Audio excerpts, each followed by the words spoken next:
Moved and seconded that we approve the meeting minutes from the August meeting. All those in favor say aye. Aye. Opposed? Motion passes. I missed the first and second. Turn it over to Chad. I guess. Motion the minutes. Janine motion, I second. Thank you. I'd like to start with the open of the bids for the reconstruction of the Thomas arm of the Stansbury Schultz regulated drain.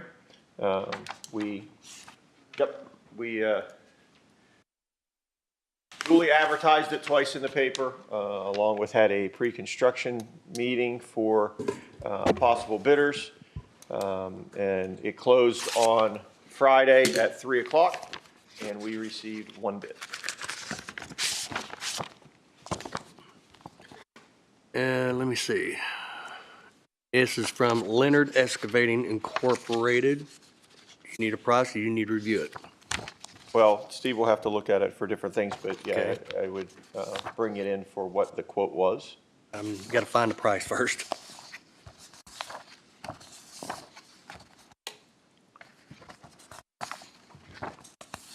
I am the first or the last. Yeah, maybe Yeah, like, well, that's what I kind of figured, like the but, third page from the front, I think is. oh, yeah, there we go. For $251,100. And I'll pass this to Steve.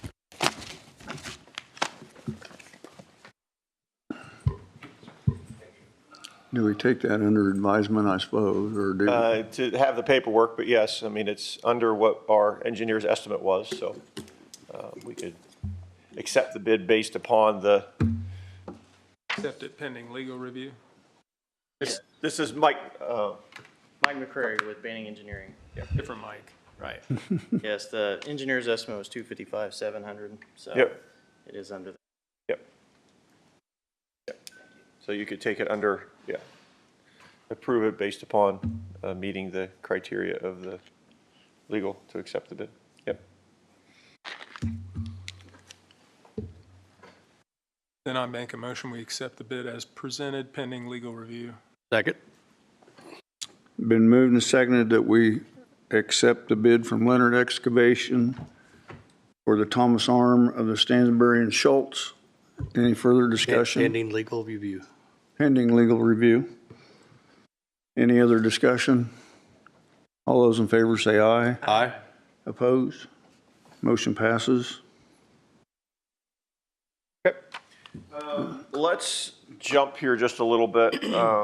I'd like to be able to move some things for where we're at. I have, let's go to number 9, Fields at Sugar Creek. Where we're at here. So we are at County Line Road, 800 West, south of US 52.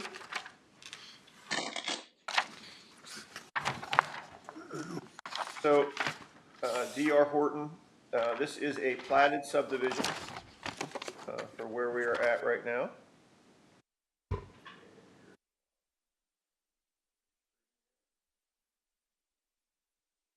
Okay, so what happened is the subdivision was platted for where it was at.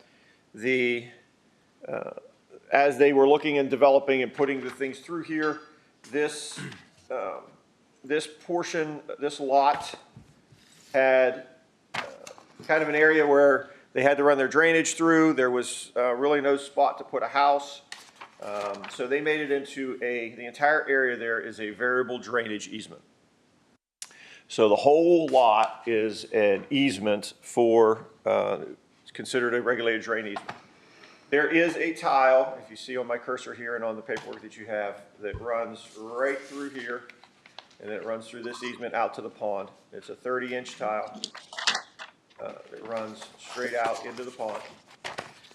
Through different discussions as the subdivision started to be built out and they were looking at doing different amenities, they are looking to replat this lot and on this end, on the south side, put a pickleball court along with a playground for the people of the subdivision that are there. So what they would like to be able to do, there's a 30-foot easement here on this side. They would like to change the easement on this side from the entire lot being a variable regulated drain easement to making it consistent as it is on this side to this side, so that that easement now is 30 feet centered on that pipe that runs through here. And then all their amenities that they're looking to put there will be outside of that easement. That makes sense for where it's at. It would have been something that would have happened when we actually did the subdivision, but that time pickleball wasn't that big of a thing. So, you know, it's kind of one of those things. But so I think what we need to do from that standpoint, that would be a reduction in the easement, or how would that be looked at? That's a change in the easement?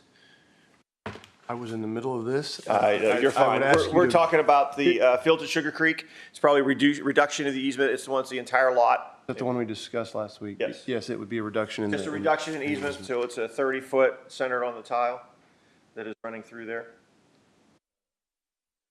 And they've got plenty of room to do their Yes, playground? it's the same all that we would do all the way through the subdivision when we talk about tile work. We're not losing anything by improving it. No, they're actually gaining buildable ground from the standpoint of being able to put some amenities in, from that standpoint, which I think is beneficial for all groups that are there. We don't need all that lot. The only thing that we have that's in there is the tile that runs through there, and then that keeps it consistent on the west side of the drive there, and also the tile also runs to the east side. So the easement was never reduced on that side of the street. The easement was the entire lot. So the whole lot was the easement. And so what they would like to be able to do, because it didn't make sense for them when they first platted it, just to put a single easement with there where they couldn't build anything around that. So they just, it's a thing sometimes that engineers do just to make it simpler when they're doing things. But, because they didn't want people to try to put a house on it, is the way that it worked out. And so it was the easiest way for them to do it. But now that they can put some amenities on there, it makes more sense to be able to allow that to be the easement that's there. I make a motion that we approve the reduction in easement as presented. Second.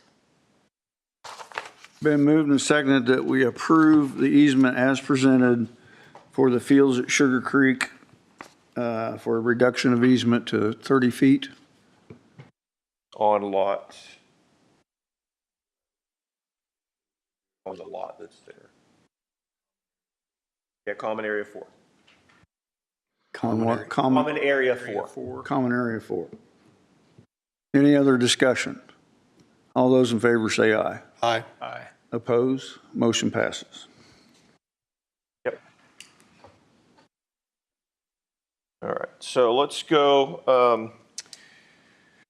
number 5.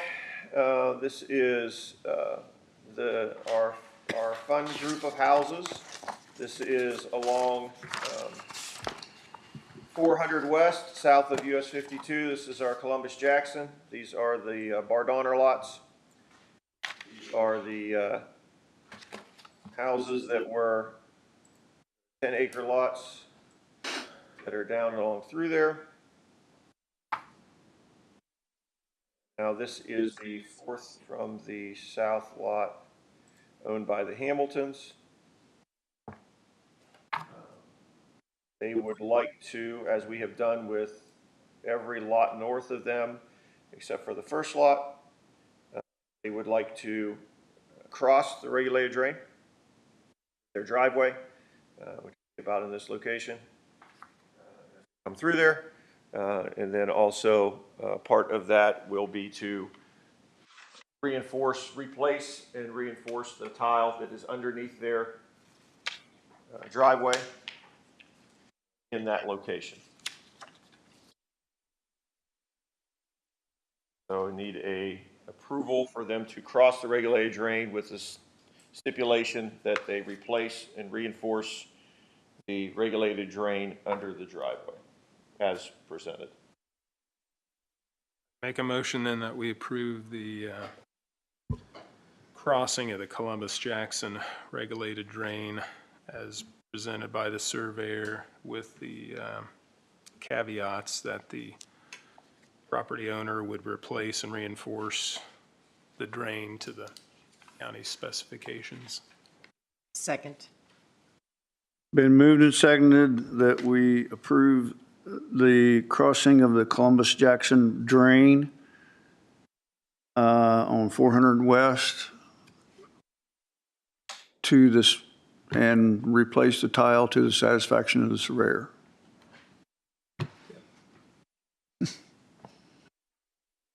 All those in favor say aye. Aye. Opposed? All right, now we have another crossing, so now let's go, stay on 400 East. Let's flip to the north side of the county. So 600 North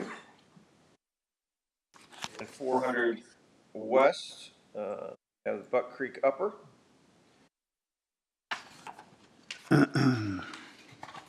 So we have 9 Star is looking to put a line on the north side. This is number 6 on your list. They're going to be 7 feet below the ditch as they come through there. Utility through the easement there on the north side of the road. They are looking to cross the regulated drain right in this location. And you have no problem with it? No, they're going to be 7 feet below. So, but just obviously with the standard hold harmless, and you guys can decide what you want to do with the fee.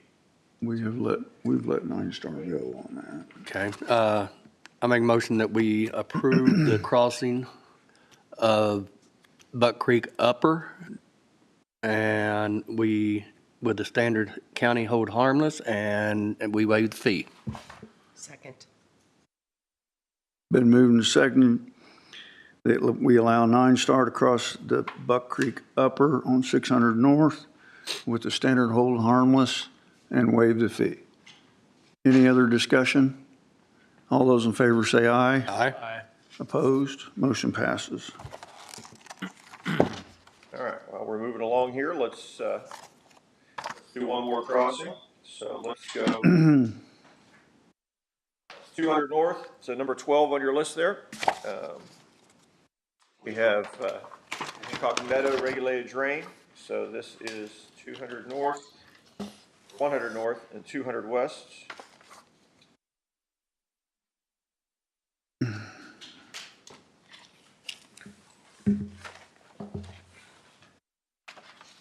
So the tile is on the south side of the road.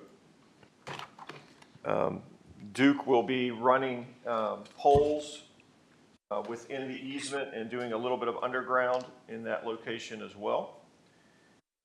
They run their power down that line and in through there. They're replacing some poles and then doing a little bit of underground work as well. Roughly, the pole they're going to put in is roughly in this position, south of 100 North and 100 West. So they're just going to be in the easement, not really crossing it. Correct, correct. They just need permission to work in the easement. And actually, it'll be an encroachment in the easement, I guess, is the best way. They're crossing, they're running their utility all the way through the easement, and they are, permission to work in the easement, I guess, would be the best way to do that. They're not really crossing the tile as they go through there.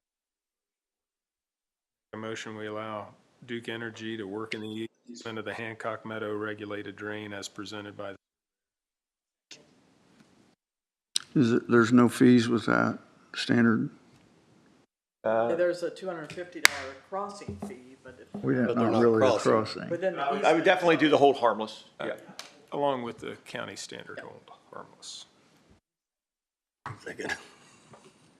It's been moved and seconded that we allow Duke Energy to work in the easement on 100 North for the Hancock Meadow regulated drain as presented with the standard county hold harmless. Any other discussion? All those in favor say aye. Aye. Opposed? Motion passes. All right, let's go to number 7.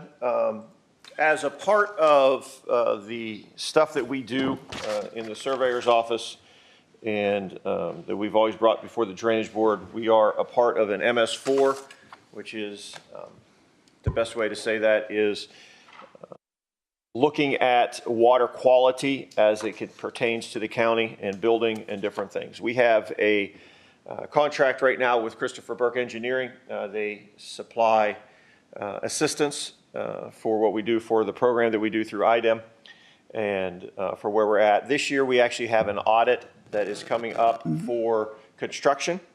And so we have a current contract with them that was approved by the board in January. I think it's $13,000. And now with the added of the audit coming in and different things, we need to increase that for where it's at. This will come out of the contractual of the surveyor's office, so there is no added cost to the drainage board for this, but we need to have a contract signed for that to do that.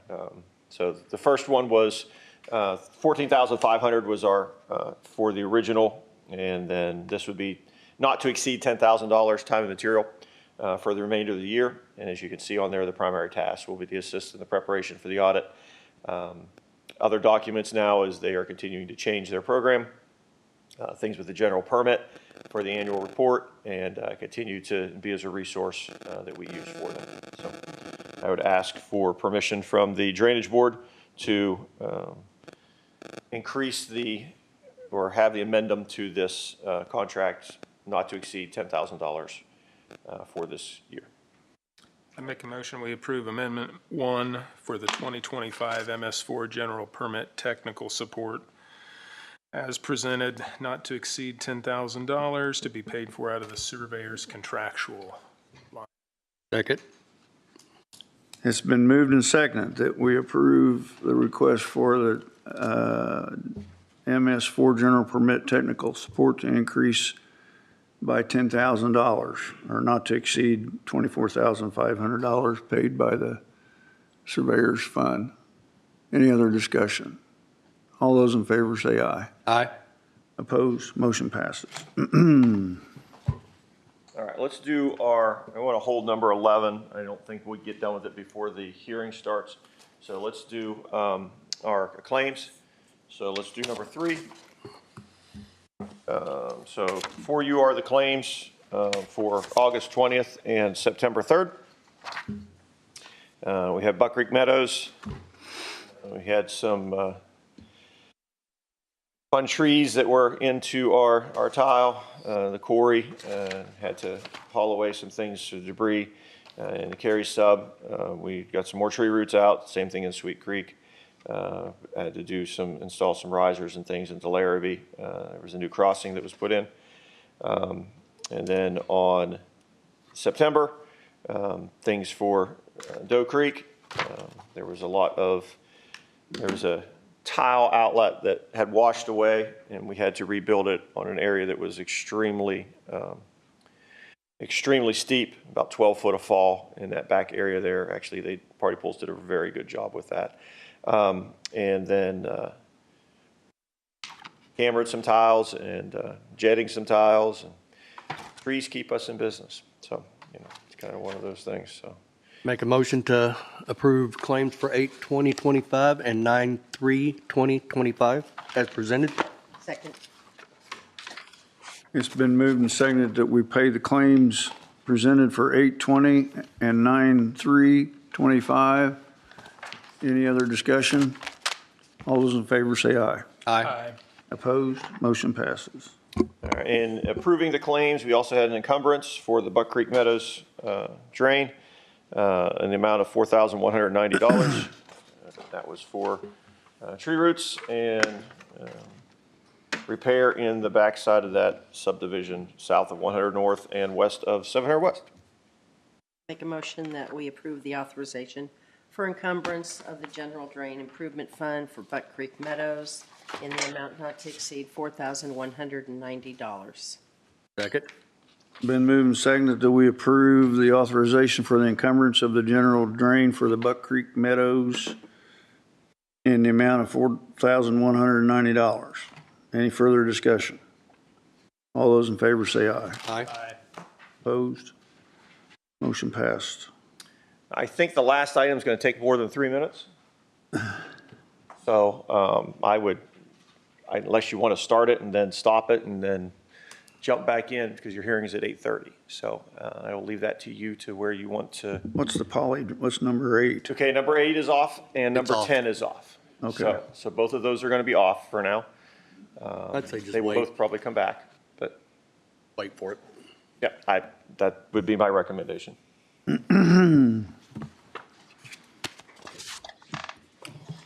Okay, Make a motion to recess the Drainage Board meeting? for 3 minutes? But you're going to recess it anyways because you're the landscape. Yeah. Oh, okay, true. Need a second. Oh, second, I'm Second. sorry. Been moved and seconded that we recess the September Drainage Board meeting. All those in favor say aye. Aye. Opposed?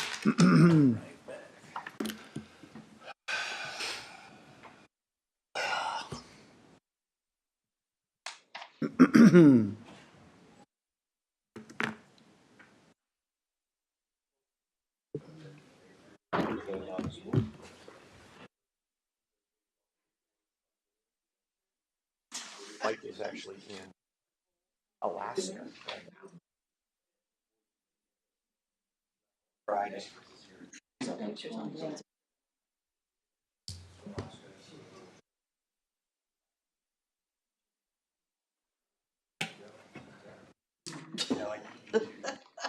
How are you, sir? Good. Are you here?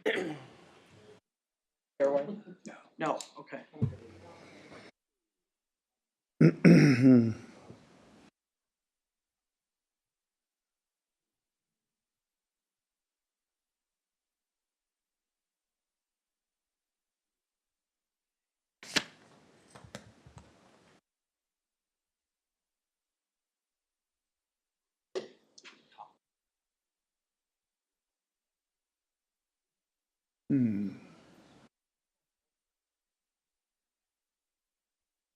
What have you been doing all summer? You on a vacation? Well, I went out to my mom, Where do they live? Nebraska, Where? Beatrice.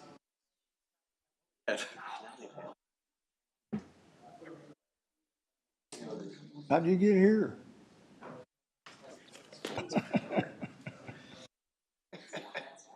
Back in the late Better 80s. than I.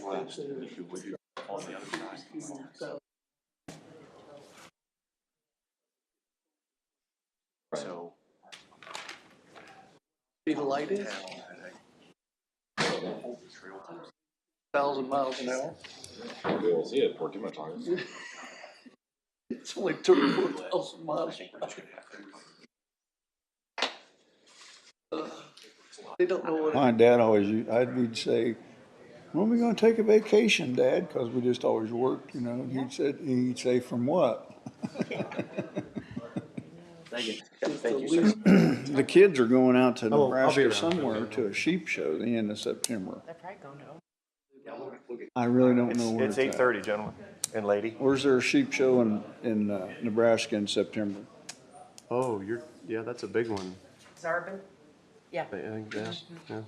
Is it in Omaha I think so. or somewhere around I think, you know, Bill and them, Mark's- they go out there too. there? Mark's oldest daughter, her boyfriend is into they raise, so they're.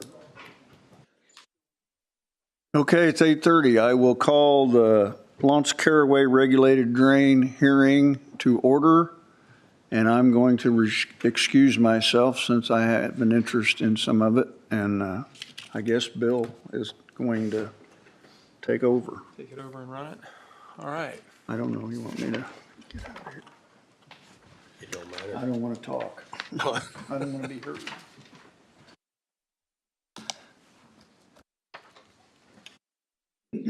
Chad, are you ready to go Yes, ahead and I'm ready to present your side here? Yes, so we are here for the hearing to reconstruct a portion of the Lance Caraway regulated drain. We are on 300 West, this is north of 300 South, starting at the outlet at the John Manchee, and then running along the road, within the road right away, about 1,300 feet north, or 1,200 feet north. to where it starts to run out into the field here. So we'd like to reconstruct it from here north. It is 18-inch. It's currently a 15-inch tile. I'd like to upsize it to an 18-inch. The projected cost, estimated cost is $33,000 with 15% contingency, which runs to $37,950. We have a commitment from the Lance Caraway hearing that we had on making it a regulated drain from the highway department to pay for that cost up to $50,000 as it runs through, down through there, out of their road fund right away to come through there. And so we have that commitment from the highway to do that as well. So we would like to have the hearing to see and to approve that, to create a good outlet for the Lance Caraway as it comes down to that point. Okay. Steve, we allow public comment after. We do. Anybody here for public comment on the Lance Caraway regulated drain reconstruction? Come on up. Come on up, Mike. State your name and. Good morning. Good morning. Mike Merlau, 1398 South 200 West. I don't have any problem with what you're doing. I tried to get the county to fix this within the last 10 years. I'm glad he finally did because it needed to be done. The problem I have with it, as you all should remember, I don't even tie into this ditch that runs up through there. My surface water, which the culvert was put in by the county highway so the road wouldn't flood, goes into their right-of-way. He just said it. They have a commitment because it's his right-of-way and he's fixed in it. My water and the Prangies to the north of me don't even cross the road. It can't cross the road. Road's too high. They built it up. So they put a culvert in down there about where it turns and goes into the field. Now, Mr. Spalding, you told me last time that, you pay for roads and stuff you don't get a chance to you've never even driven on. Well, I can understand that, but you got a chance to drive on them. I'll never have a chance to tie into that ditch out in that field. If I do anything, I'll go straight to the south to my open ditch that I'm responsible for. And if you want to take that culvert out, I don't have no problem with it, but it runs both ways. That culvert doesn't only just go back to the east, it comes back west on me, goes all the way down the roadside, and goes over the edge of the bank of the open ditch. So it doesn't even do its job, but when it does, it goes into county road right away. It can be regulated by the surveyor, but it cannot be assessed. It's in the county right away. I pay for it with my road tax, fuel tax. As a matter of fact, I pay property tax to build the road. So I don't get any compensation for my property tax I paid to the road. I've already given that up. I'm responsible for cleaning my open ditch, as well as the county should be responsible for taking care of what's in his roadside. I don't feel I should be part of an assessment I can't even use. Not at all. And it falls on deaf ears. I've told you this board about 2 other county tiles that have not worked, and nobody's reached out to me. I have a house that got ruined because the county has a tile that doesn't work. I've been fighting since Susan Bodkins was on here. Dad knows about it. He's even tried to fix it. It's not fixed. I had to retile my whole house. The whole farm goes a different direction now. I did it on my own. And then I spent several $1,000s, hundreds of thousands, to rebuild my house. It's all because I don't have a drain that works, and you're taking on one that I'll never use, and then you want to charge me for it. If you're going to do that, I'll run my own tile straight south to my own ditch. It's ridiculous. I didn't cause any of them. If the road wasn't there, he'd run over there and I'd pay for it. But the road's there. He's taken on that right away by the road. It's in his fund. I don't know why he wouldn't fix it when I asked him, because I think that caused a lot of the problems that blew up in the field. We all said that before. I think you're going to see a great improvement if this is fixed, but I shouldn't have to pay for a ditch I'll never be able to use. Mr. Murlaugh, did you hear what Chad said at the beginning of the presentation? That you're not going to be assessed any dollars I at know all for this one, to but I fix will be this? for the rest of it, and I don't. This hearing is specifically for that arm reconstruction portion of it, not the entirety of it. And if you believe you're unfairly assessed in this watershed, that would be a separate conversation and action that you could have with Chad in his office. That's not this I've board's. had it with, and it doesn't go anywhere. I understand. I've had the other one about my home. But this board cannot take any action on that legally. That would be, sorry, that's to have a conversation with Chad. We're bound statutorily as to what they can and cannot do. I'm sorry.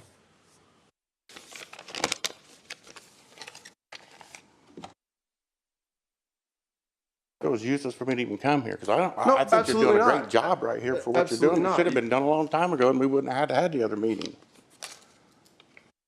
This is very confusing. This drainage code has been here for years and years and years. It needs to be updated, but I just wanted, I wasn't sure you heard that at the start of it. I didn't quite hear it. I just wanted to reiterate that. But absolutely, no, by all means, that's what this public hearing, you have every right to say everything you want to say.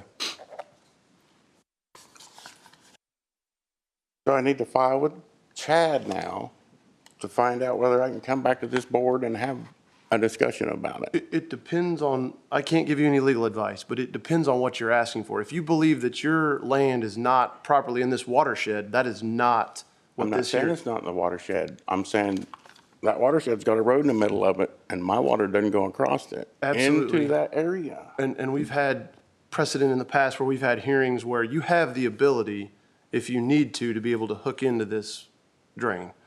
Now, whether that's cost effective or not, or whether there's other options, that's up to you. But if you need to tile, since you're in the watershed, you have the right to hook into that regulated drain. I understand there's a road there. There are options and ability to go underneath of it, cost I've tried to effective. hook into other county tiles and said I had to get the homeowner's permission that I crossed their land. And Well, that's foolish too, because them each- tiles were there before them homes, and us farmers have a right to get to them things. And I cannot give you legal advice, but each situation it would be different. In this case, your land, if you're to the west, you would have that ability to go under the road. Well, that'd be foolish. I'd go south to my open ditch. That's why I say I can't give you practical advice, but So when since the you're in county that put this watershed, you have culvert the in, ability. They put me in that watershed on that tile. Right. And that was done before my time. And like I said, if that's a And this conversation is the that you first have. tile that's ever been recaptured like this, what you're telling me. I hope it's not the last, because there's another half mile of it on the next road over. So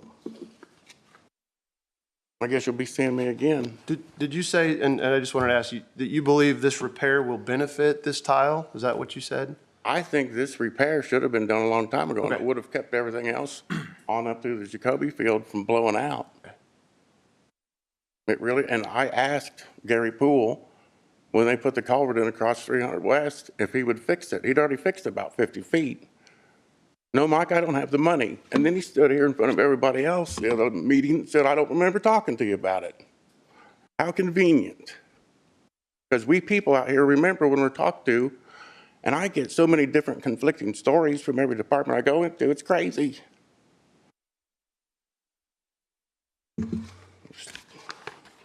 Disheartening is what it is. You know, you three commissioners sit on this board because it's very important. And and nobody cares. You knew about my house falling into ruins. Did he tell that to any drainage board people? You knew about this one too. There's another one on the other side. You know, 9 Star, I just seen you waive fees for 9 Star. They sunk 3 poles in a 15-inch tile, and I ended up paying for it to get fixed. They should have paid for it. And Susan told me it was too long, went past, and she wasn't gonna make them pay for it. Do you have any additional information to add to No, this? thank you. Thank you. There any more?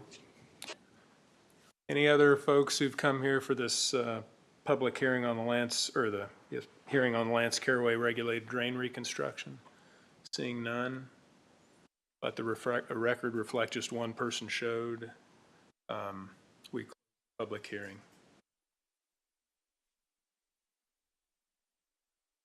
Now the recommendation from Drainage Board would be, Well, they have to do the, Yeah, so in your motion, if you so choose to find that I'll just read it to you. The expenses of the proposed reconstruction will be less than the benefit. And in this case, there are no expenses to the landowners, and we Benefits heard much. testimony it's going to benefit. even though he didn't feel it didn't benefit him, it is going to benefit him. I make a motion that we approve the reconstruction of the Lance Caraway regulated drain, and the cost of the project would be paid for by the Hancock County Highway Department. Been moved and seconded that we approve the reconstruction of the Lance Caraway drain as presented, with the portion discussed being paid for by Hancock County Highway. Any discussion? All those in favor say aye. Aye. Aye, motion passes. Make a motion to reconvene. we have to close this hearing. Close the public hearing. Or Make a motion to close the special hearing, Second. Lance Caraway. Been moved and seconded, we close the public hearing for Lance Caraway regulated drain. All those in favor say aye. Aye. Aye, motion passes. We reconvene our regular Drainage Board meeting. Mr. President, you can come on back.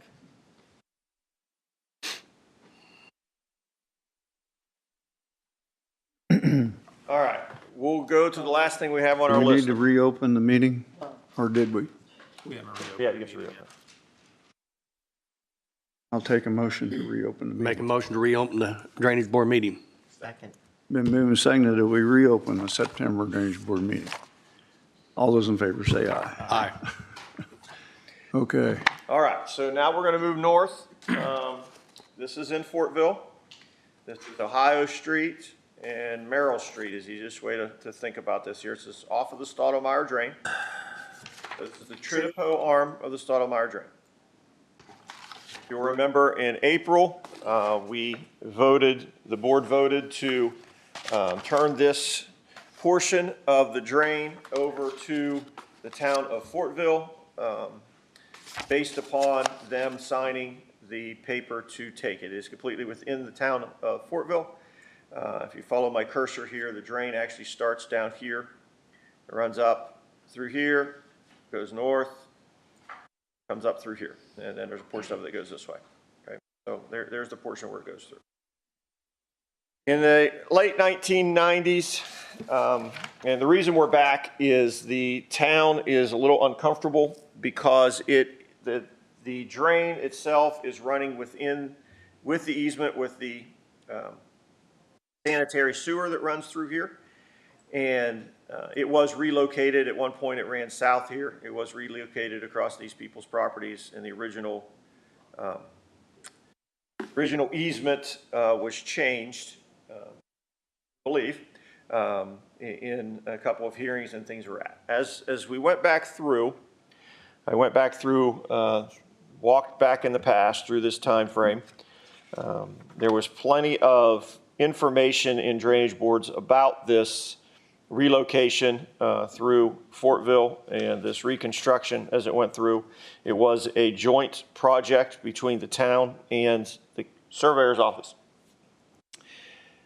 The issue that pertains and runs to this was I cannot find either in deeds, through deed research, through old minutes, through anything that is there where any of the new easements or the change of the regulated drain from that standpoint was recorded.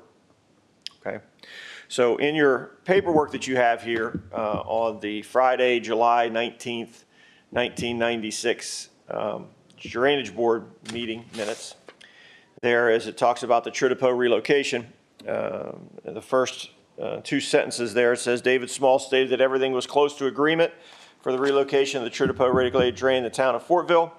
And he made a statement that all easements have been acquired, which would have been for the landowners south of Ohio Street and north of Ohio Street. On the next page is the ones from March 15th, which was before the July one. And at the bottom there, it says, David stated that the topo work and the acquisition of easements to do the relocation has been completed. And so the other thing that we found in our records on the last page, and it'll be a little hard to read here, but that is the picture of the easements that David drew. That is his handwriting there, and as it goes south of Ohio Street, where there was a 30-foot permanent easement with the tile and a 50-foot temporary easement, or 20 feet temporary easement for them to do the work as we went through there. So what the town would like for us to do, for them to take the drain, is for this board to make an official declaration, I guess, that the drain easement, or reduce the drain easement to 30 feet through there based upon the information that is made. I guess would be the best way to say that, since we have no history that it was ever stated at the meeting or was ever recorded, even though everything that we have from paperwork and from the landowners and everything that we have, that is what was intended, but there was nothing that was ever put in writing that we can find or stated at the meeting of what that was going to be. And so the board would like to be able to, the town would like to be able to have something from the board that states that they have done that in a meeting as they take that. Now, Steve and I have talked, and we talked about this last week a little bit. Technically, the drain still has a 75-foot easement if it has never been changed from where it's there. So I think this just makes it cleaner for where it's at, but that the recommendation would be that the Tritapo would be, the easement of the Tritapo would be reduced to 30 feet as it goes through there, and then the town would be able to sign on their paperwork and then take over the drain. That sound about right, Steve, the way I said that? Do we need somebody to be making a request here, the town, or are you doing it, or? So I believe the town manager. Yes, town manager, yes. Has made the request. Correct. Their concern is the uncertainty, since there's no record back in the minutes as to what the actual easement is. I don't know if it's necessarily couched in a reduction of easement, but a confirmation or an establishment that based upon our records, this is the easement for the. It looks like it's 30 feet. For the whatever arm of this drain. And that way they will accept responsibility over it. Otherwise, if they don't, and it's kind of, has GIS already removed it from our? Well, it's never technically been Shown on on that the aspect GIS, of the okay. GIS, yes. Okay. So, yeah, but, yeah. They just never drew it in. So it's really no skin off, I mean, of the, That's what Chad believes it to have been all these Right. years. It's just I don't know if confirmation is the right word, if a reduction is something we can do statutorily, if we state that Right. this easement is reduced to 30 feet pursuant to the records we have, I believe that should be sufficient for the town. If not, I'll have a further conversation and I'll report back to you. And I remember Mr. Adams, who lived south there, that was the main issue that was running through there, because it actually crossed his driveway from where it was at and it went through there. And, because I got here at the end of it and got to meet Mr. Adams, but, you know, there's no way he would allow that to happen if that didn't take place. And so, so that's the best that I have. This is one of the reasons why we make sure that we record everything when we get it, so that we have these records of where it's at. You just need a motion to reduce the easement to 30 foot of the Tritapo drainage. is it the whole arm? Is it? Yes. Okay. I would make that motion, make a motion to reduce the easement to the Tritipo drainage to 30 foot per the information that we've gotten. Second. Been moved and seconded that we approve the reduction to 30 feet of the Tritipo arm of the Stottlemyre. I guess, is that any other discussion? All those in favor say aye. Aye. Aye. Motion passes. I guess that'll do it, right? Janine? Thank you. I don't have any other new business. Does anyone have any new or old business for us to discuss? Next hearing, or next meeting, will be October 2nd, is that right? 7th, isn't it? 7th? No, it's his first. I forget. There's a hearing that night, isn't there? Yes, and then we have the Cranberry hearing for the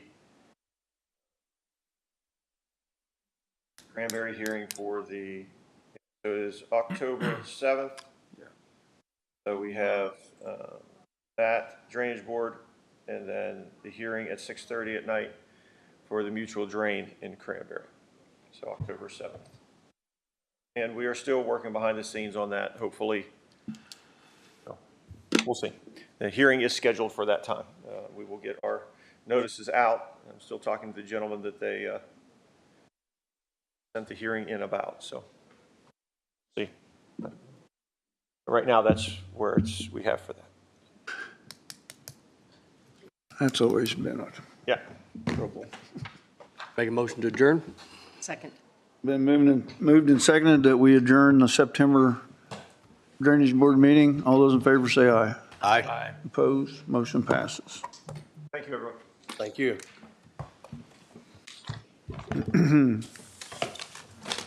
Okay.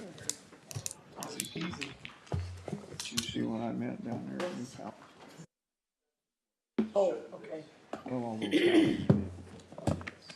I Should said, reconstruct that drain. reconstructed that to begin with. Now, cross it. Yes, I'm not gonna call it back in until the ladies get all of our stuff set up. So, I know, it's, You see now? yeah, Because now we're gonna have to reconstruct it, and it's gonna be like this. did it.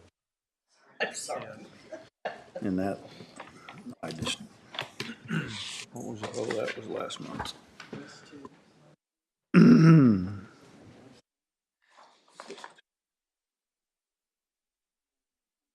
Okay. Here, you need to sign. Right. For you to sign. That's what happens when you miss. You get a lot of paperwork and you Yeah, I find know. yourself put on other. It just ain't worth it. I should have just, do I still sign this one? I wasn't here. August 5th, I can't sign. Oh, no, that's my fault. I should have put absent. All right. That's my fault.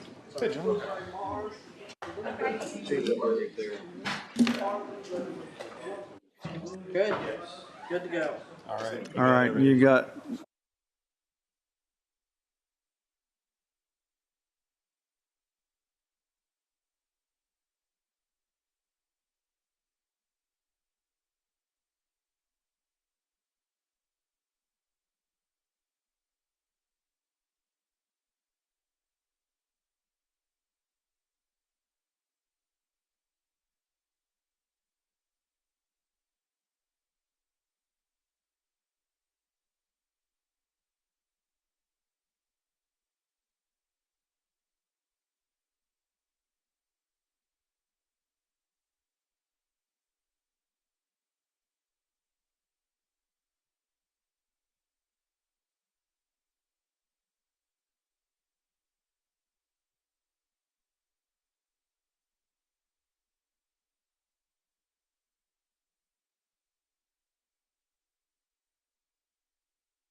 First item up on our agenda is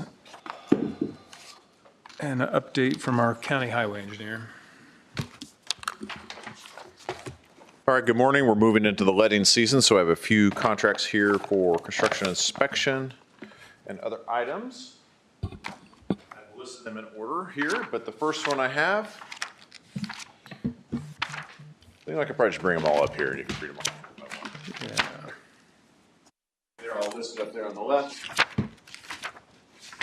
And I've got them listed by this number, Okay, the consultant, and a not to exceed amount. okay, So sounds great. those have all been negotiated. They're all a little bit under our program amount. Okay. Want me to go ahead and do it, or what? Yes, sir. Start it, okay. Make a motion to approve the contract for DB Engineering, NTE, not to exceed $73,730 with DES number 2401525 as presented. Second. It's been moved and seconded. We approve the DB Engineering contract as number 2401525 in an amount not to exceed $73,730 as presented. Any discussion? All those in favor say aye. Aye. Aye, motion passes.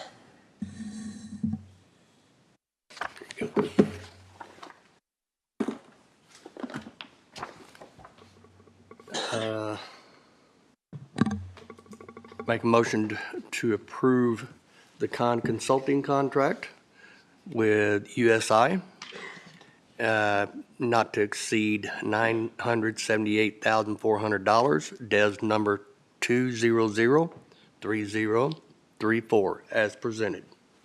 Second. It's been moved and seconded that we approve the engineering contract with USI, DES number 2003034, in an amount not to exceed $978,400 as presented. Any discussion? All those in favor say aye. Aye. Aye, motion passes. Make a motion to approve the contract with BNN, NTE, contract cost not to exceed $29,971, DES number 2101745, as presented. Second. It's been moved and seconded. We approve the contract with BNN Engineering, DES number 2101745, in an amount not to exceed $29,971 as presented. Any discussion? All those in favor say aye. Aye. Aye, motion passes. Make a motion to, Are we good? And what is the correct DES number on that? 24034. We modify that motion to 2401 what? On the BNN, Yeah, 210, 2401? 745? Crossroads in the B&M. 534? Do I have that in the wrong one then? Did I got Crossroads transposed? Crossroads is the 2401534. Are those transposed? I checked them on the contract this morning. Read what's on the contract. okay, My Hey, this one is 240, this one is, the BNN is the 2401534, right here. Okay, just amend that DES number. Gotcha. Any discussion? All those in favor say aye. Aye. Aye, motion passes. and make a motion to approve the consulting contract with First Group, NTE, price not to exceed $187,500. DES number, is this DES number right? Hang on. Read one right off the contract. 2101745. Yep. Okay, as presented. Second. It's been moved and seconded. We approve the consulting contract with First Group. Just hand the contracts. Pardon? Right here. Make sure the DES number's right by reading off the contract. DES number here on the contract's 2101745. Yeah, that's the one I got. Yep. Okay. With the DES number being 2101745. in an amount not to exceed $187,500 as presented. Any discussion? All those in favor say aye. Aye. Motion passes. Make a motion to approve the consulting contract for Crossroads. Amount not to exceed $74,900. DES number is 2401527 as presented. Second. Which one is that? Is that Crossroads, Gary? Yes, Crossroads. It's been moved and seconded. We approve the consulting contract between the county and Crossroads in an amount, DES number 2401527, in an amount not to exceed $74,900. Any discussion? All those in favor say aye. Aye. Aye, motion passes. Make a motion to approve the consulting contract with DLZ. DES number 2401758, and cost not to exceed $1,246,800. DES number 2401758. Yeah, I don't know how I missed all these so bad, but spreadsheet, I don't know. That's okay. Something went wrong. We got them right here, though. The amounts are right.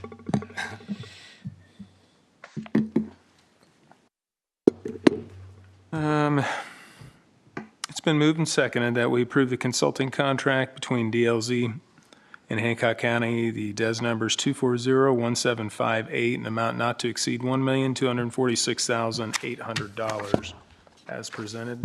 Any discussion? All those in favor say aye. Aye. Aye, motion passes.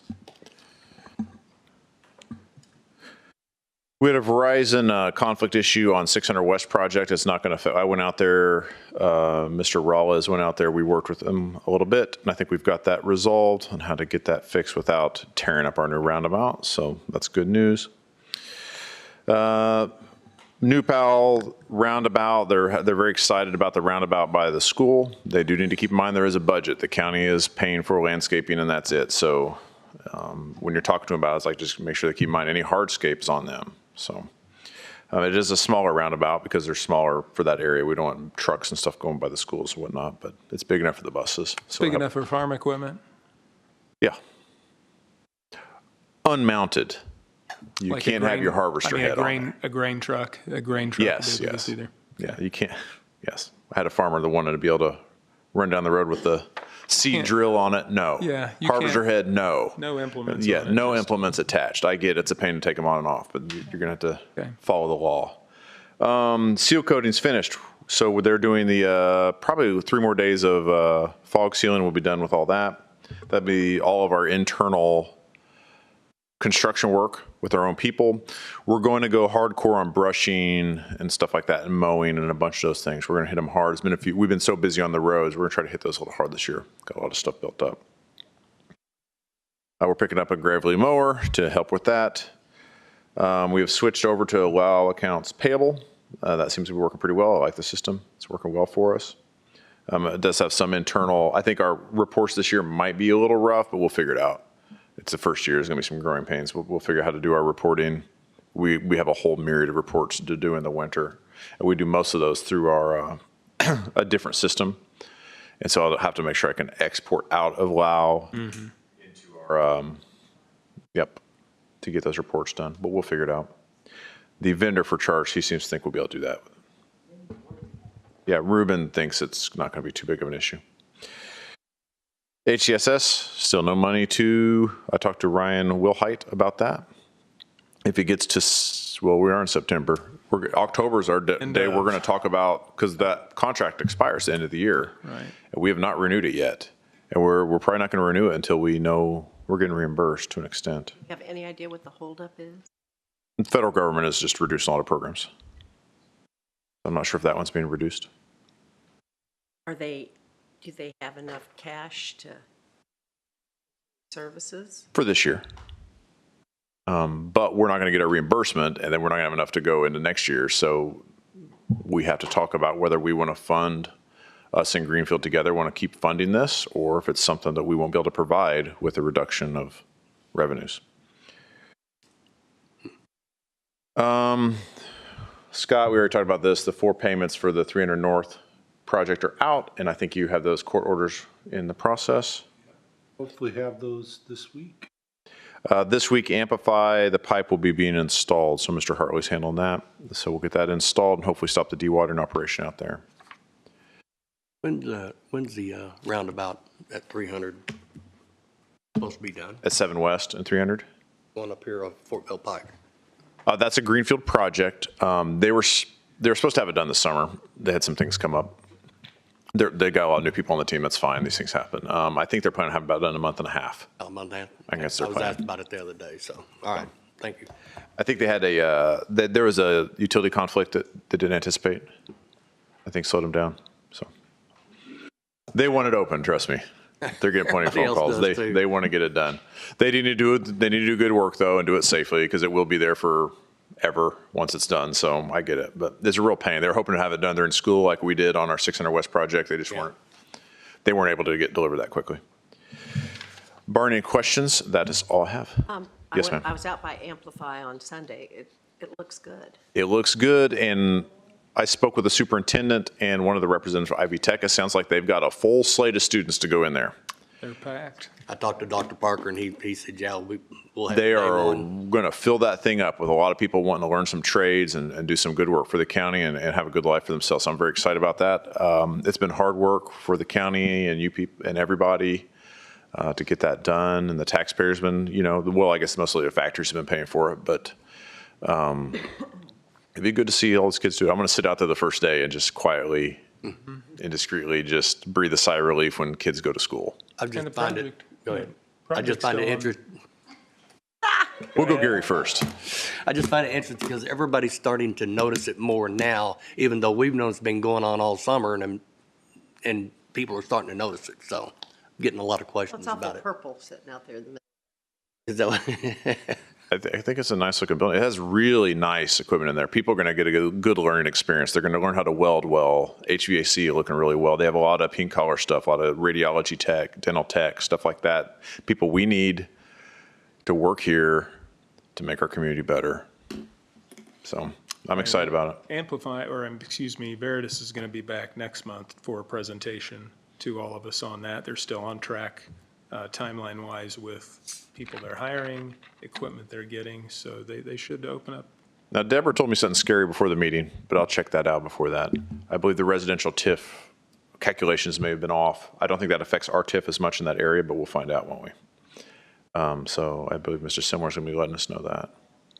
Working on that. But let's wait until we see what that actually is. The majority of our TIF is factory paid, so hopefully that's better. Also on that temporary, doesn't look like anything's going away. I knew that from the beginning. It's that's not a surprise. It's what it is.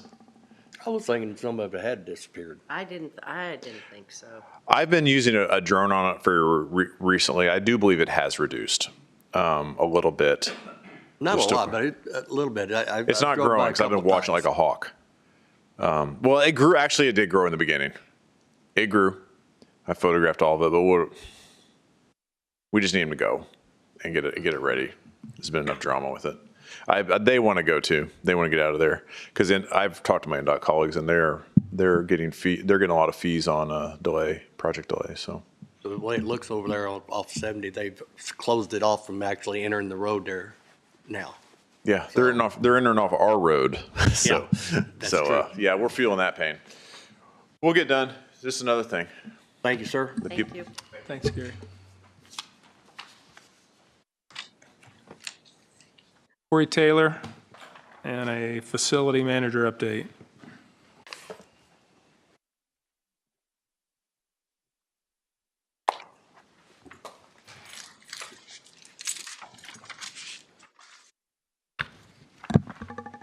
Good morning. Good morning. Good morning. First thing I've got is, Bill, you had requested a couple quotes to try to get some of those cabinet doors fixed throughout the building, de-annex here. Did have a couple people come and look at it. I only received 2 quotes. The first is from Willpower Construction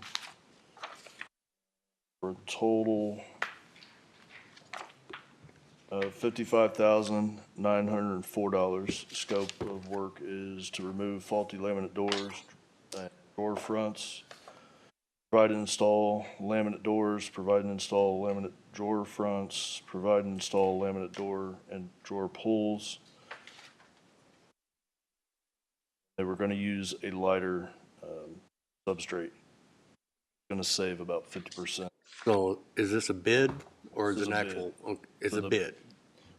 Well, But is there So any, It's an estimate, an correct? estimate. an estimate for, I mean, His total was 55,904. And you've got two estimates here, Yes, sir. Willpower and Meyer Najum. Meyer Najum's the second. They didn't put the scope on there, but we discussed it's the same. Their total was 32,787. And Why you're, such a difference? I'm sorry, Bill. no, go ahead. I was told that Meyer Najum has a contractor that they use quite often, and they normally are hard to beat. He told me that. Called them to ask for a quote. So apparently they have a contractor that gives them great pricing. so have you made up your mind what you're going with, or? Obviously, if we're looking at dollars, the Meyer Najum, they felt pretty confident they could deliver what we were needing. Both did. Yeah, the willpower's just a little bit more. It's uncomfortable that they didn't really break anything down. Yeah. I can have them revise that and come back if you guys want. Hate to hold you up. No, it's fine.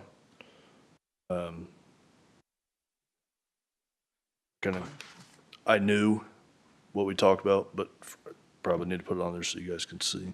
Right, would you do that, and then just bring it back to us at our next meeting? Sure. Then you guys can see apples to apples. Say, I think for that clarity, you need that. Right, There's Sure. a big gap there. I looked for Meyer Najum, I didn't see it in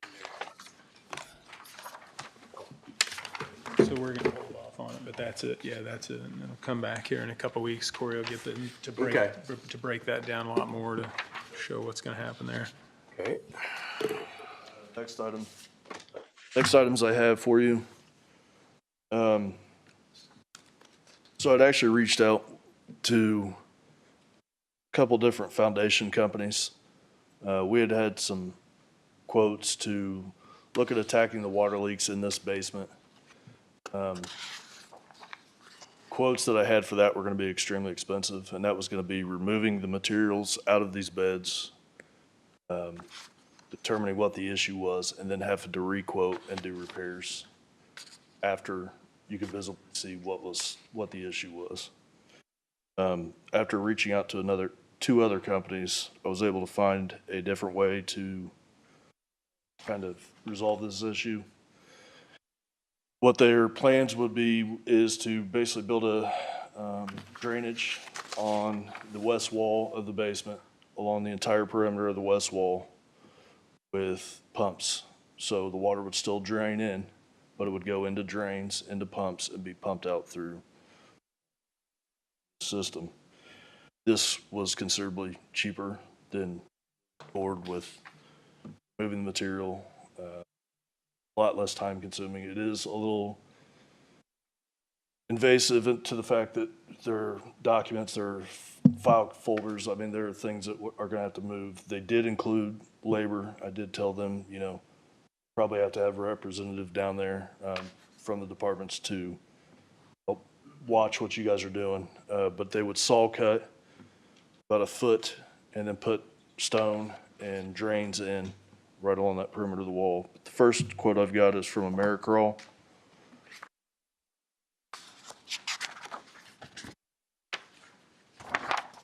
For a total with laborers and movers for 200 feet of drainage was a total of $41,500.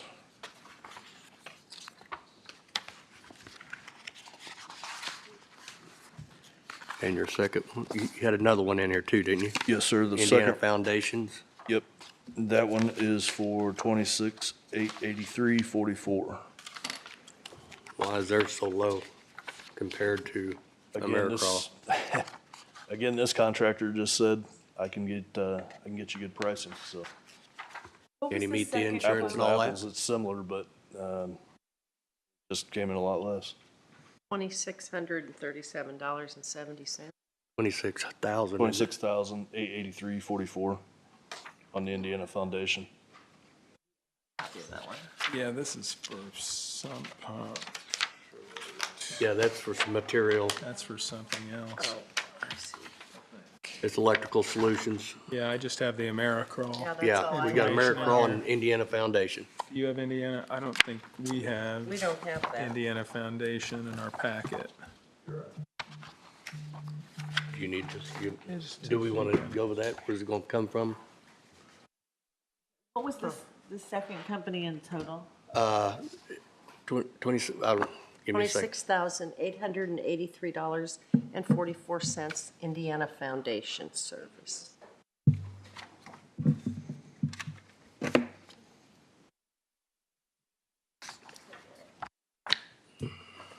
Is it similar? It sounds like this Americrawl is basically going to put a French drain in the basement to drain off. That is what both companies French drain. quoted. Down here. So it's the same scope of work to be done. Yes, sir. Including moving and all that? Correct. Because I know that, I saw the one that, I don't know, they said they would not be moving it back. Is that On the, Americrawl or? yes, on that one. On that one? Okay, but this one, they're going to move it back? They're Okay. going to move and All right. help put everything back. And I believe that cost was quite a bit less too.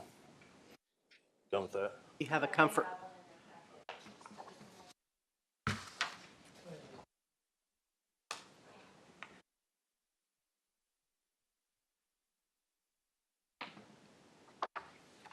Oh, I see deposit in that.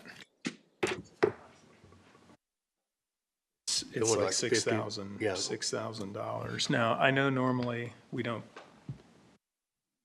pay upfront, correct, on, but there has been state law introduced that said we could pay up to 50%.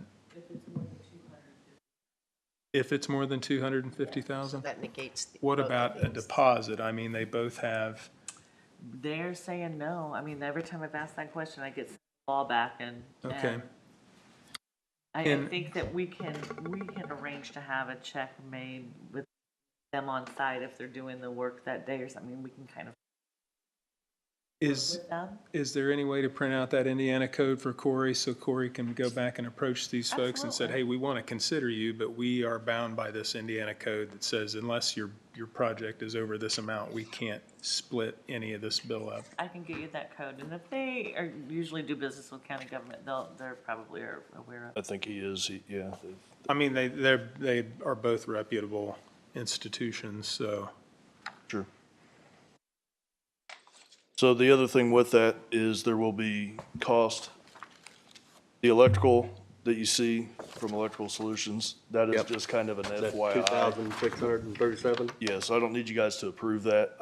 I can pay for that out of building maintenance. But there is the cost of tying the electrical into the pumps, getting the electrical there, tying the electrical in, and tying the pumps into our drains. So, the plumbing, I'm looking at maybe $1,000. Electrical was 2637. So I don't need an approval on the electrical. That was more of an FYI. Okay, and then what, Tom Fitzwater would give you a quote on tying everything in then, or? He would just do it. He verbally said it was gonna be probably around $1,000. Okay.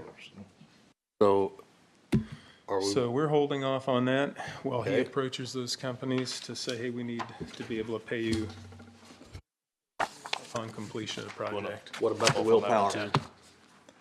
Will Power is on hold because we're gonna have him get the scope of what Meyer Najum is gonna do in a more detailed cost estimate. So Okay. we can figure out why the cost disparity may be there. I'm gonna hold off on the foundation stuff as well until that is. Until you talk to Till you them. talk to them, Yeah. find out, and, right. Other than that, the tuck pointing is on track. They don't see an issue being done. Still trying to determine whether we're going to be able to get the landscaping done prior to Riley Days. I don't know that that's going to happen. There's some concrete that was damaged that we're going to have to repair. Which they're aware of and will take care of. Guys, I noticed they're still out there on the roof, so I'll check in with them and see how they're doing. But those guys have been great. They were actually very honest and came to me and said, there were some things that your inspector didn't see, so we're going to go ahead and resolve those issues. So hopefully that roof is done and done properly. And then the fountains, they've got the nozzles on. They've got to do some of the behind the scenes work. There was a fill sensor that needs replaced in this fountain here. So hopefully within the next few days, couple weeks, those should be on. Great. I know Great. it's kind of late, but at least. Tell they'll be Tom, on. as long as we don't have one that's shooting up at eye level and the other that's shooting up above the roof, we'll be okay. Yeah, hopefully that. Might be a pretty sight, but it just, A lot of wasted water when you do yeah, that. yeah. Yeah, hopefully that should be on soon. I got anything else unless you guys do? Thank you. Yeah, I don't, prosecutor's office, everything's moving well, forward with them and. Seems to be. Okay. I'll stop back in this week and check. I know there were some concerns with when it's The time to start original date moving was things. late August that they were going to be done. Yes, I think that's what they're still shooting for, but we'll see. But this is September. Well, oh yeah. Does. Where has the summer It's Monday gone? on a Tuesday. Yeah. You might want to check about that. Yeah, no, I think it's actually now, I think they were saying towards the end of September. I'll double check with that. Sorry about that. And then community corrections was moving along. I noticed they're starting to put walls up in there, so I don't know when that one will be. Okay, well, they must feel comfortable the roof has been addressed, so they feel like they can start to put things up and do Sure. things, and that's good. All right, thank you. Thanks, All sir. right, thank you. Mike Gibson, come on up with right-of-way dedication. Didn't even see him walk in. Snuck right in. You were hiding, eh? Good morning. Morning. I have two minor subs today that need right-of-way dedicated. The first one is Shaver Minor Subdivision, located at 1618 South 400 East. It's a 40-foot dedicated half right-of-way, and it's 0.611 acres.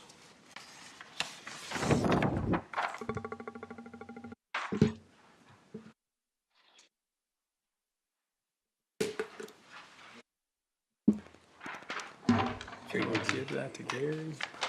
Okay. Okay.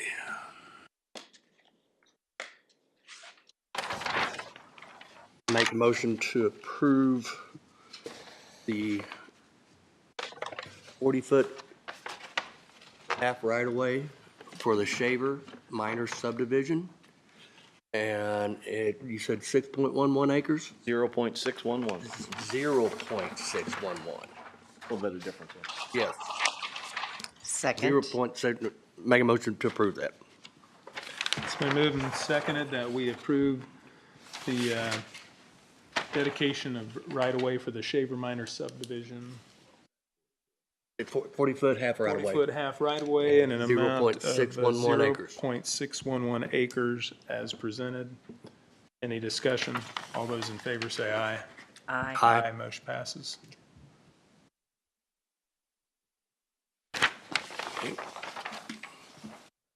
Okay.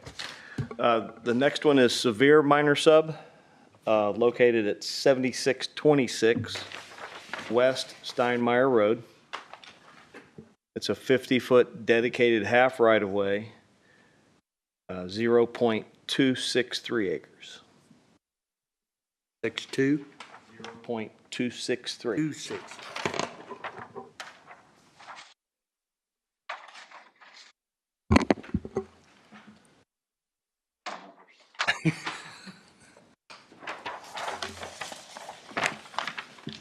Make a motion to approve the 50-foot half right-of-way for the Severe Minor Subdivision as presented.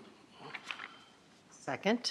Been moved and seconded that we approve the dedication of 50-foot half right-of-way for the severe minor subdivision as presented.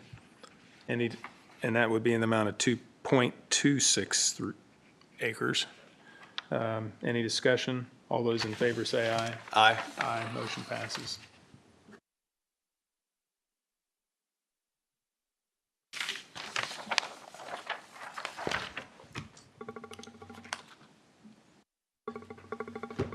That's it. Thank you. Thank you very much. I like them quick and sweet. We'll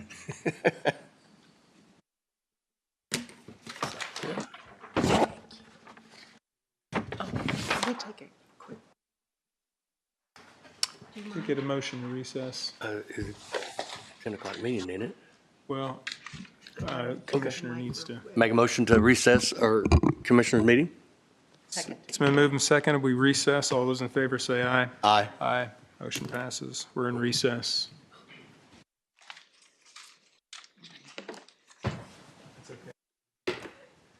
You guys. Oh. Motion.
authority, so that's fine. I'll just read that. Okay. I get a motion to approve claims and payroll. Make a motion to approve claims and payroll. And that would be second. It's been moved and seconded. We approve claims and payroll as presented. All those in favor say aye. Aye. Aye. Motion passes. Next up on our list is Miriam Ross and George Plinsky about Spring Lake property.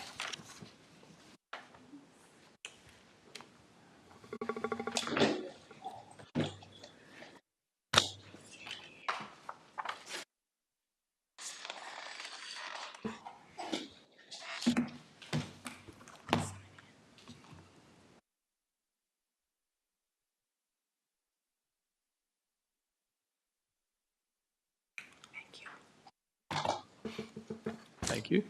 Thanks, sir. Thank you. Good.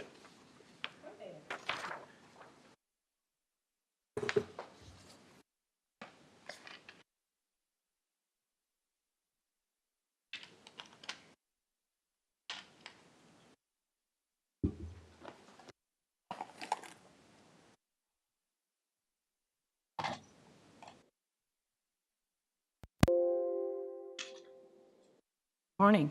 Good morning. I am going to go through a PowerPoint slide real quick, and then we're going to end on a couple maps, and then I will let you know what I'm requesting. But before I come back to the podium, I will have George Polinsky join me, and he's going to read what he's got to offer. And let's get this over. 9-Star Park at Sugar Creek is what we're working on, a land donation. I'm sorry, 9-Star Park. Oh, it's Spring Lake?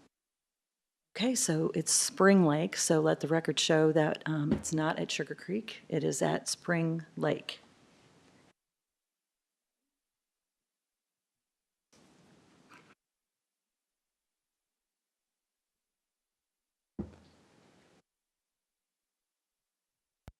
This current trail here is on the north end of the proposed park. As you can see, it's very pretty. And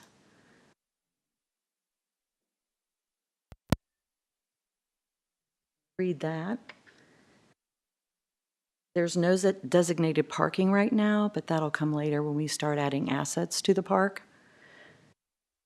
And this video shows how naturally the trail leads towards its future connection into the park, creating a seamless link into what will soon be a beautiful community green space.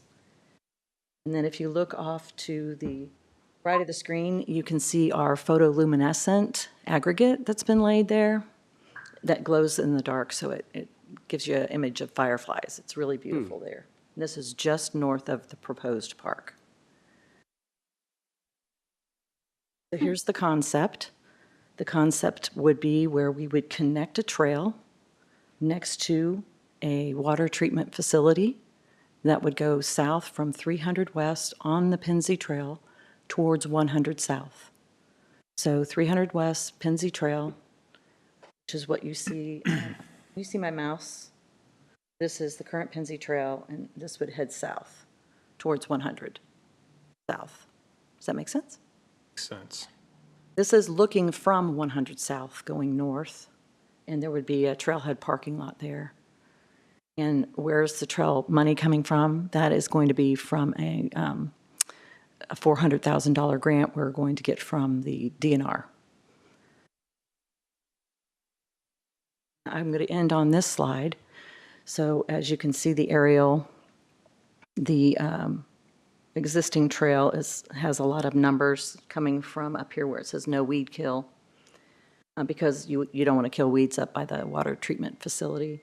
And then it'll extend down and around and through, which on the right-hand side of the screen, this is where 9-Star's water facility treatment plant will be in this dark area here. And then we'll have a recreational easement that comes directly off the Pennsy Trail, straight south into the donated land that is just south of this line. The circles you see are wellheads, and they're just easements for wellheads, and then the easement for ingress, egress for 9-Star to get back on the property to access those. you have any questions about this map. All the trail property that you're proposing is going to be on that outer, Next to the creek. next to the creek bank, right? Yes, so see my cursor, this is the dividing line here. And this box of parcel, we'll call it, is where the water treatment facility will be. So the county will need an easement, a recreational easement that comes right off the Pennsy, and you can see this hatch line. That's access into the park being donated. So let me go on with this. So I would like to thank Nine Star Connect and Michael Burrow and George Polinsky for their collaboration with the county and with me personally. I believe this partnership will open up a wonderful opportunity for our residents. The location of this new county park will be ideal for families as well as biking enthusiasts, runners, and walkers. And our goal is to enhance the assets this beautiful area already offers and to create a welcoming space for all to enjoy. So the county will be asking that the easements be prepared by Nine Star. However, the recreational easement will not be included in that preparation. We'll go through the highway department to prepare that document. The easements should also recite for both parties ingress and egress. Just make sure that we're not landlocked, as well as the permanent and perpetual right-of-way and utility easements for all purposes that Nine Star prepares. And then we'll obviously have our attorneys and their attorneys will work together on that. So then the title company will request that these easements are separated, because we had discussed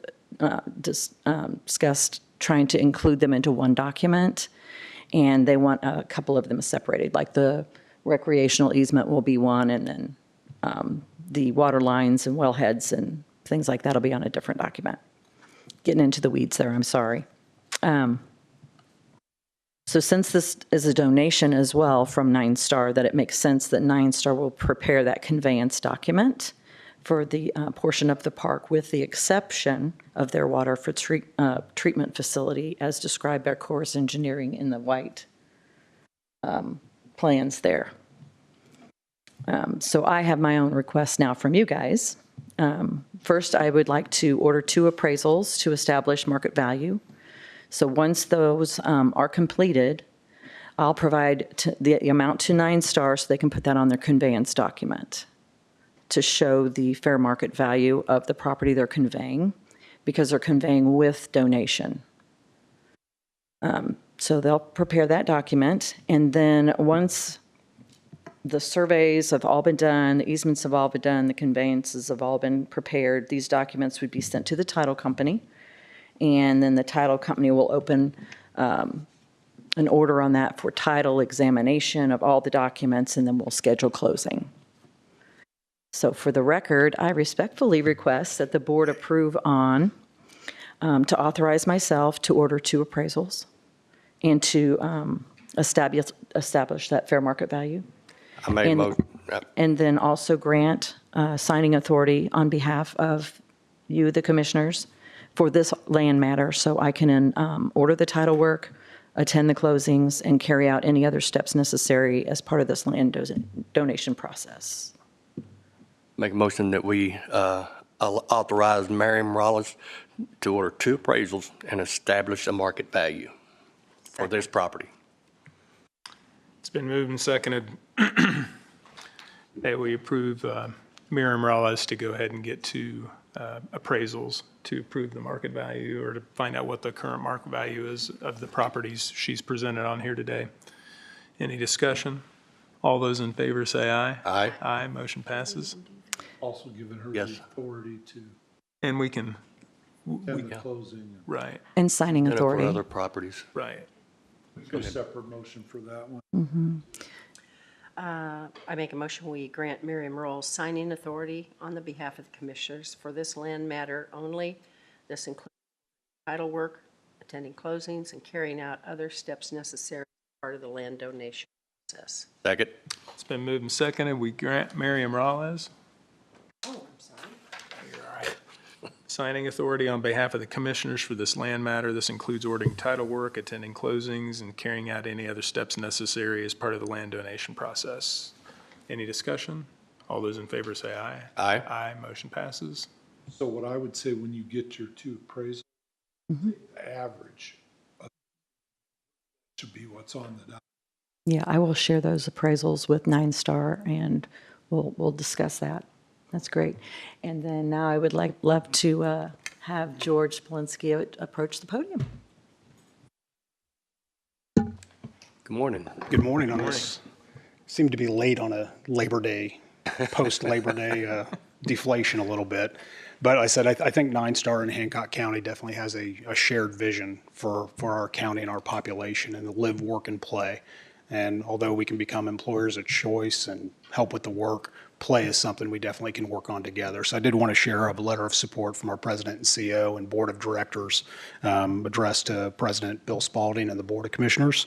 On behalf of 9 Star Connect, it is our privilege to extend our strong support for the establishment of the new Hancock County Park System and to affirm our commitment to the success of this initiative.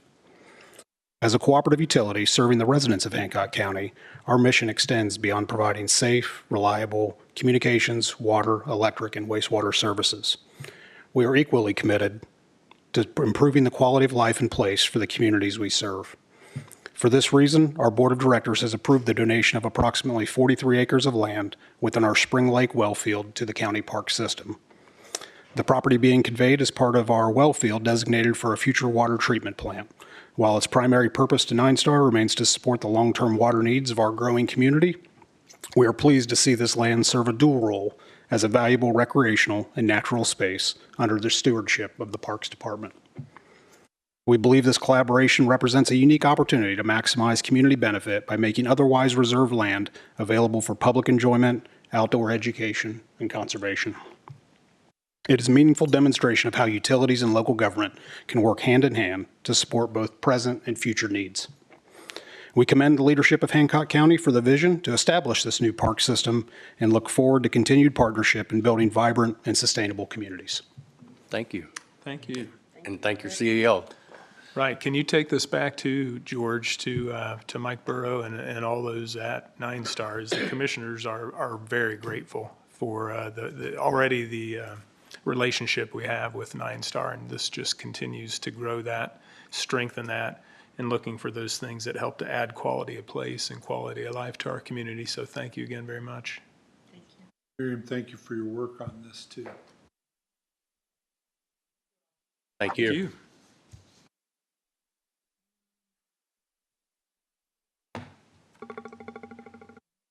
Coniston here. He was. He was. Saw him a minute ago.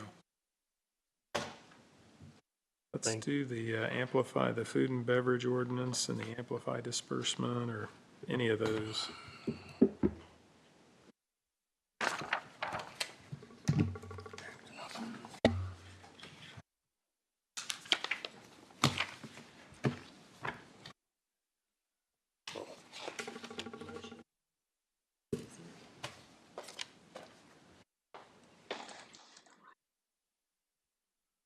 I think we do, yeah.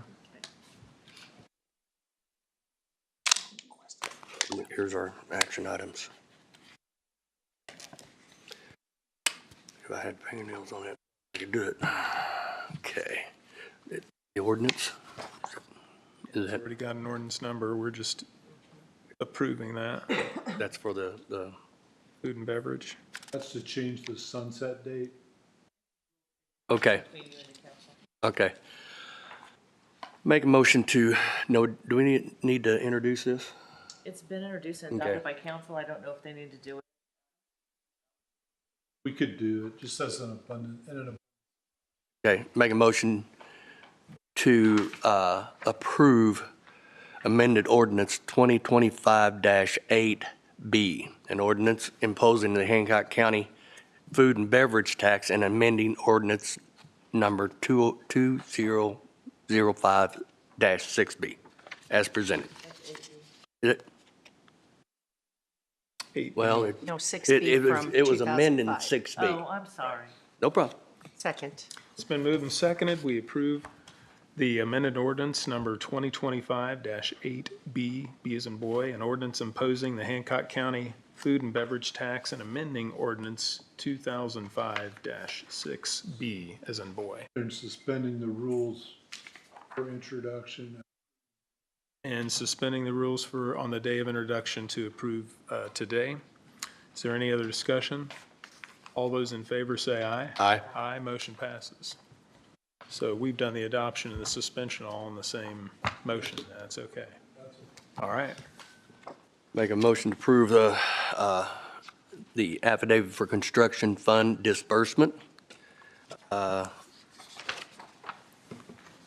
with the Hancock County Redevelopment Authority. Get this off here. Okay, it's been moved and seconded that we approve disbursement request number 11 on the affidavit for construction fund disbursement for the Amplify project. And we need to add that total there. In a total amount of $3,414,890.03. Is there any discussion? All those in favor say aye. Aye. Aye, motion passes. Here we have another one with Veritas. Make a motion to approve the payment to Veritas for the Amplify Hancock ratio invoice number 22129.000 through 37172. And that must be the date, 7/31/2025. And it is for $27,109.92 for those invoices as presented. Second. It's moved and seconded that we approve this invoice from Veritas Advisors, the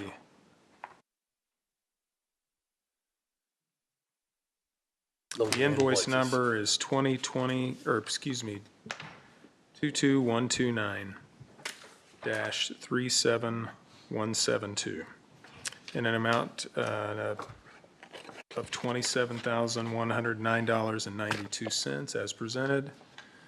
Any discussion? All those in favor say aye. Aye. Aye, motion passes. Is there a signature line on that?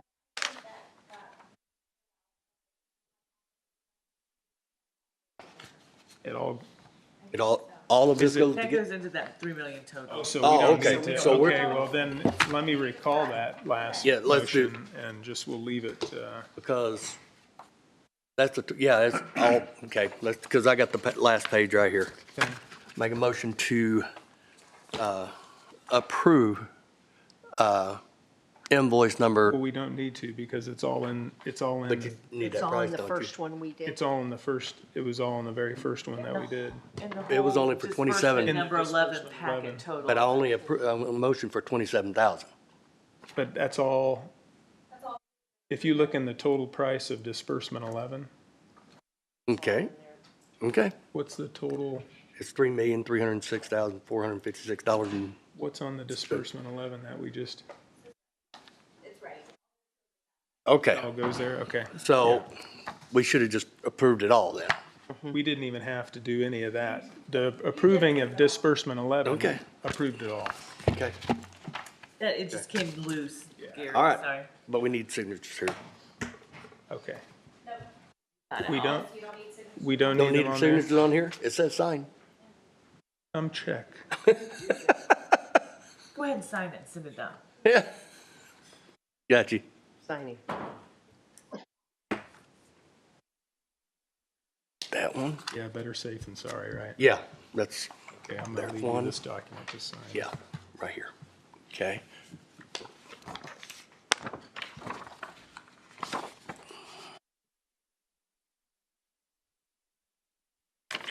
Or this is a bond deposit, Gary. That's our, But I got mixed up. Here. Got stuck.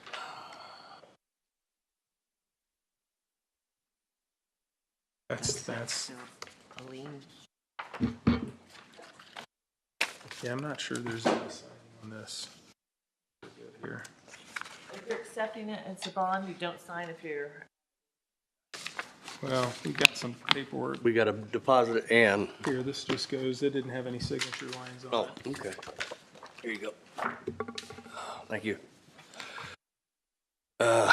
Keep going. What time? Let's go ahead and recess our meeting. and Okay, we can do this when we get back. Recess.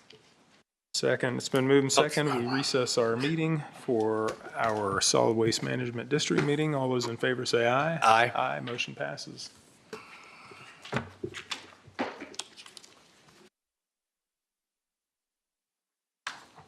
And then Dan said he was not going to be able to make it today. That puts me on the In hot the seat. driver's seat. Yeah, just say hot seat. For you today.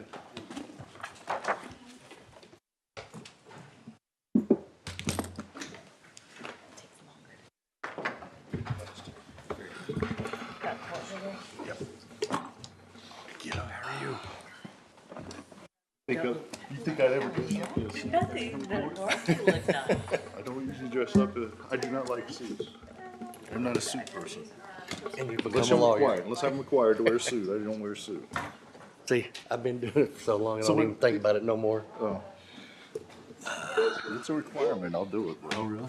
Got some court action going on this morning? I guess so. You're looking 10:30. nice. This for. What's that? Open up my court thing. I'm like, Yeah. what am I doing? We're used to it. Good morning. Good thing. Oh, there's more there. Pass them on down.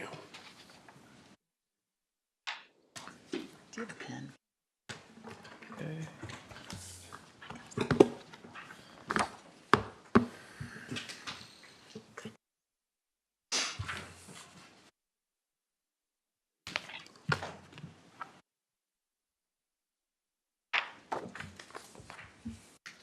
Oh, yeah.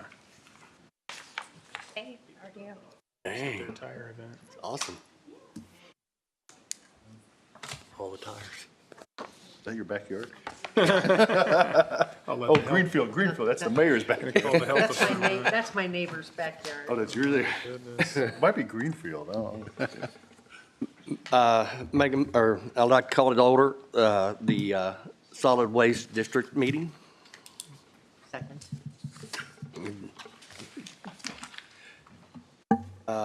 Review the minutes of August 5th. Do I have a motion? Make a motion to approve August 5th, 25 minutes. Second. All those in the favor? Got a motion for approval and second. All those in favor? Aye. Aye. Opposed, same sign. Passed. So, director's report. Okay, so our invoices that we approval for, we have the contract for August, the cell phone bill for August. There's a advertising for A Media or a Daily Reporter. That was for our tire event. I signed up for the Association of Indiana Solid Waste Management District Conference. And then I do have two additional ones that didn't make it on this printed report. I had two more that came through before or after I had already printed these packets. So I did get the invoice for Riley Park Tire for that tire collection event. And this will be, most of this, not all of it, will be reimbursed from our tire grant that we got. So the total amount of the tires is $5,602.50, and we will get reimbursed for $4,539. So we'll have to pay an extra $1,100 beyond the grant. And then I also purchased $104.32 at Walmart for some booth materials for the chocolate walk. Do we have an approval for the invoices? So, go ahead. I make a motion that we approve invoices as presented. Second. We have first and a second, a motion and a second. Any further comments? All those in favor? Aye. Say aye. Opposed, same sign. Okay. All right, so old business, we had we participated in the Hancock County Chambers Chocolate Walk, and that was a lot of fun. I think they said that they sold out their tickets. They sold 300. I handed out roughly 150 postcards for our upcoming events that we were having. And people seemed to be happy with the event, and they really liked the fact that we were composting our cups and our spoons, so that was good. And then we also offered recycling there as well, but we got maybe 5 water bottles. It wasn't very much. We did have our tire collection event. There were 119 attendees. We collected 1,020 tires. So I passed that picture along so you guys can see the tires. They attempted to load them into the semi-trailer as they were coming in, but they were coming in so quickly they finally just had to dump them on the ground and deal with them later. So it was a good event. We had a steady flow of traffic. Got rid of a lot of tires, and I had people coming multiple trips to clean out their tires. So hopefully we got a lot of tires out of the county that way. So that's good. The 2026 budget director position modifications. I don't know if you have anything you wanted to update the board on with that. So we did have a discussion in special session, just in general about what was going on. I think the commissioners have come to a conclusion that the director, the solid waste director, would like to stay on as a contractor and not as a county employee. Sounds like that the contractor rate would be an hourly rate. You would submit your claims by the hour back to this board for review, and you would set a not to exceed limit on your contractual agreement. I'm not sure if that's something that the council will say, but I would say we would probably approve you going forward with the same contractual limit as this year, and then being able to review it next year after we see, hey, what's happened after a year of you submitting the responses to what your time looks like with your request. So next year on this, when you say, hey, I've got this is my contractual amount per month, we're going to see a breakdown of everything that you did by, hour and that kind of report. You want me to track what things I'm doing for that time? And break it down as much as you can. I would say to the 15-minute increment, if you would. I mean, I'm not going to ask you to be like an attorney and do it in 6-minute increments, but we could have you just do it into 15-minute, increments for your time, just to get a better understanding of your time. And kind of like we discussed, if there was ever a time that you were to move up into a full-time employee, you'd have that information to take and say, here's why we probably need to go that way. Okay. I think we would offer a favorable recommendation that you go back before the council, and that would be our position, is that you're still a contract employee paid by the hourly rate, submitting your time back to the board for board review at the current rate it was for 2025. So the hourly rate, how are you determining that? You break it down by what your hourly rate was this year, if you can take however many hours that you're supposed to spend as a contractual employee and divide that by the amount of your contract. I think it comes somewhere between, about $40? A little over $40 an hour. I think that's based on 35, isn't it? Is it? Or is it based on 40? I think on They do 30. 35 here. 35. So, and also, I'll be drafting that agreement accordingly, so you'll get a chance to review that. Commissioners will pass on it. But those would be the terms as outlined by. Okay, so what about the vacation time? Are you allowing that in with the hourly rate? No, because what we realized after we opened this whole thing back up is that contractual employees don't get vacation time. But if I'm billing you for an hourly rate, my rate right now includes 4 weeks of vacation. And if you go based on my yearly salary, then I'm working, whatever, 52 weeks, 5 days a week with no vacation included. You can increase her hourly rate to base it on 48 weeks instead of 52 weeks. You could, I mean, you could build in your own, what you would call vacation time, but we wouldn't be able to say that's vacation time because technically contractual employees don't accrue vacation time. Right, but I want to make sure that the hourly rate does include like 48 weeks instead of 52 weeks. And what are you currently at right now? Sorry. Well, for this year, it's 73,781.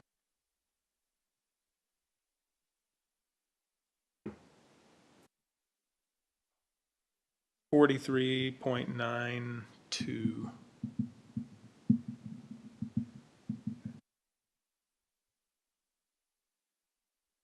What was the 73, what? 73,781, that's this year, 25. Next year will be 75,994 and 43 cents. Have to give me that again. 75,994.43.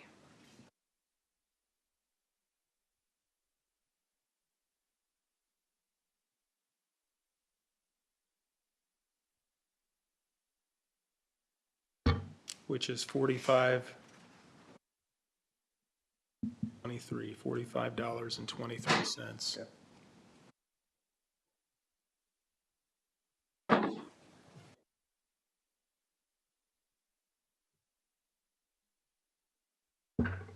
Okay, so when do you want this to start? After he drafts the After he agreement? drafts this agreement, so we can all take a look at it. And the council has to. Okay, all right. Right. That all needs to be said? Do we And need then to? we'll talk about the truck. I was going to say, yeah. In the upcoming meetings, because we want the council to act on this or pass, this first, and then we'll talk about the truck. We've got until January of next year to do that, so we're not pressed by any means. But I think in the discussion that we had with Dee Dee, she needed a vehicle. Contractually, we're not allowed to let somebody have the vehicle, but the thought was to take a used sheriff's vehicle, and the sheriff, I don't think, had any problem with a car he was going to auction off, but the solid waste district buy that, sell it to them for $1.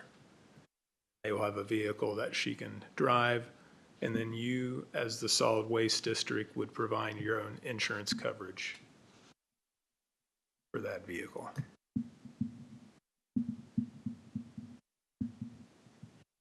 Miles, do you drive a month? Well, on a normal month, it's not very much, but in the spring, when I'm doing all my school programs, I can't remember what my totals were. It's like maybe 4,000 miles in the spring for 2 or 3 months, 4 or 5. I don't remember exactly off the top of my head, but then the rest of the year, it's minimal. I mean, I don't know how much I would have to track it or calculate it.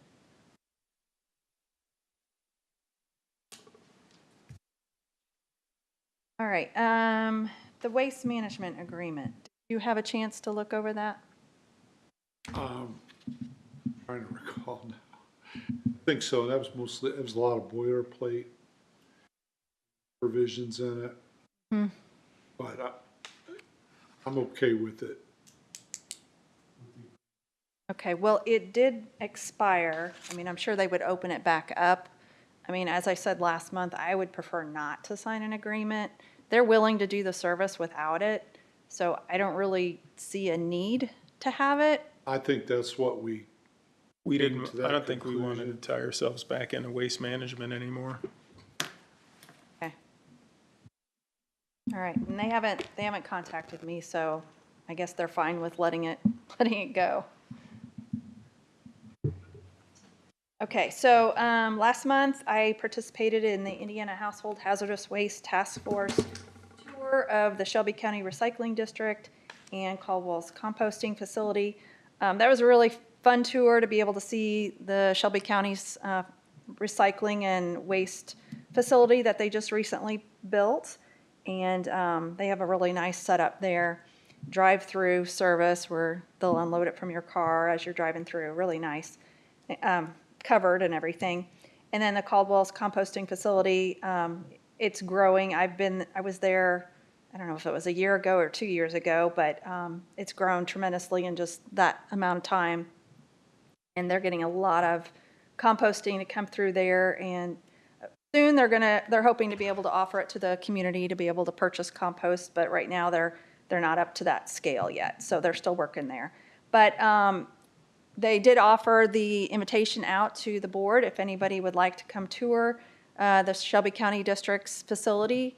I'd be happy to set up a date and time if you guys would like to do that. If you're not interested, that's fine too, but they did offer that, so I thought I'd extend that out to you. Does that involve taking a look at their digester? Actually, I don't think the digester's up and running yet. They didn't mention that. But this would be, well, you could do Caldwell's too, but I was mainly talking about the Shelby County Recycling District, which they don't have a digester, as far as I know. So That'd be like the transfer. yeah. I don't know if anybody's interested, but okay. On to new business. So IDEM is working on creating a new material management plan, and they are working towards a recycling goal. I think it's 25% recycling goal. 50% recycling rate. They don't have a time frame as to when they're hoping to have that reached, but they're working on a plan right now to figure out how they're going to achieve that.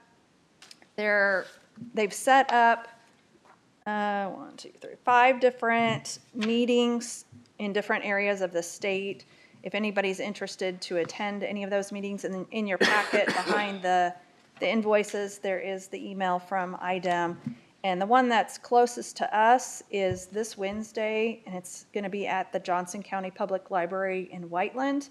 And it's 3 to 7 p.m. on Wednesday if anybody's interested in attending that. And then they have other ones that are southern part of the state and northern part of the state and kind of all over the place. I'm not sure if I'm going to make it to that or not. I'm going to try. And then I have a meeting scheduled this week on Thursday with Caldwell's Incorporated and Caldwell's Environmental. They're just going to talk to me about some of the services that they have that they can now offer me. So I'll be interested to see what new things they have available. But they are currently providing our hazardous waste for our collection event. They purchased the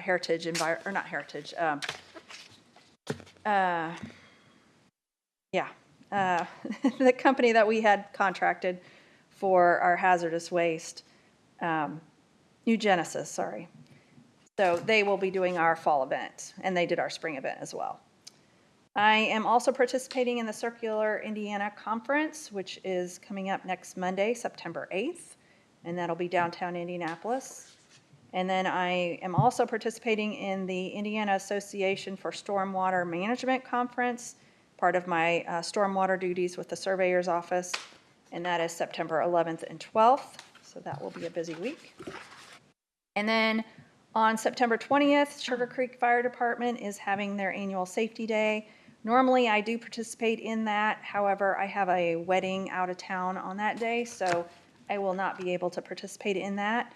However, they did contact me, and they are highlighting lithium-ion battery safety for their event this year, and they wanted to know if I had any flyers or brochures or anything that they could pass out. I didn't, but I did create one. So in the back of your packet is the flyer that I did create for that. As I was doing the research on, best practices for lithium-ion batteries, I mean, it's scary, what's out there, and I would think the normal homeowner has no idea, how scary these things are. I did send this over to Caldwell Environmental to look over it and make sure I have all the instructions as they suggest or as they're instructed, and they said it looked fine. So this will be good to go. So I've already sent this out to Sugar Creek Fire Department to use for their event. And then our fall collection event is coming up September 27th from 9 to 1. And I did pass out postcards. If you need any more postcards, let me know. I can get more to you. And that will also be at Elanco. And then the Association for Indiana Solid Waste Management Districts, every year they compile data from all of the solid waste districts in the state. And so they have just recently come out with their packet of information. So the first page, this was the second group of papers I gave you. The first page is just a breakdown of where all the solid waste districts are, if they are part of a single county or multiple county. It just kind of shows you all the ones that are in the state. And then the second page that I gave you, I kind of summarized where we are in relation to all the other solid waste districts. And I'm not asking for you to change anything or do anything. I just wanted you to be aware of our standings. So the first page of that spreadsheet there, I based it on revenue. So we are 8th smallest revenue for our solid waste district. The first two I don't think are even really operating. The first one had a revenue of $1. The second one had $5,000. So I really don't think that they're doing much of anything. So that's where we are as far as revenue goes. The second page is per capita spending. So there again, we're way up at the top as the least amount in per capita spending. And there again, the first two are not really functioning, I don't believe. And then the third page is based on population. So if you look down, we are number 53 as far as the size of Hancock County's population compared to the rest of the state, just to give you an idea of where we are compared to everybody else. And then this page here is the breakdown that the association did. And this has, everything on there. It has the revenue, it has population, it has the expenses, and then the per capita spending for every county, well, every solid waste district in the state. It's not every county, so the ones that don't have a solid waste district are not included on here. And then it also shows you a breakdown of the different events that each county participates in, as far as like whether they have a transfer station, whether they have a MRF, whether they have a landfill, and then all the events. So whether they have electronics, tires, medication, trash, whatever they collect. And then they also include education on the bottom of there. And that's for every county that has a solid waste district. And then the last page is a breakdown of income or the revenue for each county. And it shows where their income is coming from or where their revenue comes from. So you can flip through here and see how each solid waste district is funded. So I just thought I'd give that to you just so you have the information, you know kind of basically where we're at as far as the state goes. I do get a lot of phone calls from, new residents, people moving to the county, wanting to know where our facilities are. So luckily we have, our public services has a great transfer station and recycling area, so that really helps out. But our biggest issue is hazardous waste. And I get a lot of homeowners that call, oh, I just moved into my house and I've got a whole garage full of chemicals and paint and stuff. What do I do with all this stuff that got left by the previous homeowner? So, so that's just something to think about. But so anyway, I just wanted to put that out there for you to look over. Our next board meeting is scheduled for Tuesday, October 7th. That is when I will be at the Association of Solid Waste Management Districts Conference. It's that week. So I don't know if you want to just cancel the next board meeting or just I can prepare my notes and let somebody read them and vote, or I don't know how you wanted to handle that. Do you think we need to have that meeting? Is it? It would be just mainly to approve invoices. I don't think there's anything that we really need to vote on at the next meeting. I mean, unless something as far as the the director position, if you need to vote on that. But other than that, in the invoices, that would probably be the only urgent things. But you could go another month? I could probably, yeah. Okay, let's do that. Okay. So we will cancel the next meeting on October 7th. And so the next meeting will be November 4th. And I will send out a reminder prior to that meeting, just to remind you. No, there's no election this year. That's all I had, unless anybody else had anything else they wanted to. Does report. anybody have anything for Dee Dee? Nope. Only one thing left to do, Scott. Motion to adjourn. Second. We've had a motion and a second. Is there anything else that need to be added? All those in favor of adjournment? Aye. Aye. Aye. Opposed? Same sign? We're done. We're adjourned. Thank you. Thank you.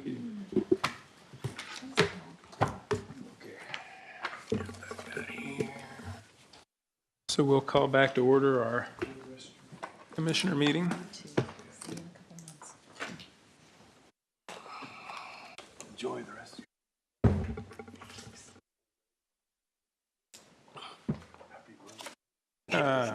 Thank goodness it's Tuesday. All right. We want to do set some bonds or something. Is there anything left on the main? John Jaconis. Where? Yeah. Sure. He's got a lot of stuff. And his out. Got this right here.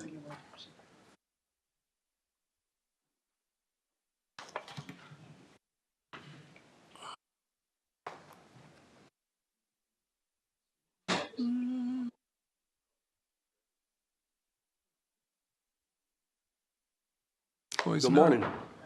No, we're in the high value, high dollar. Yeah. Yeah. More of a relaxed mode. So Yeah.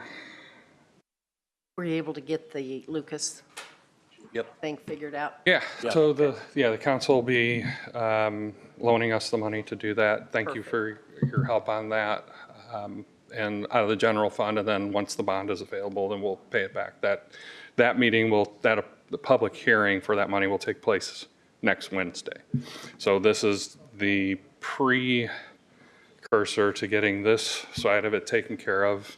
I will not send any documents to Stryker until after Wednesday, and then I'll send the three of you an email saying, can I go ahead and send this to them? And then that way we're not, just in case something goes weird with the public hearing.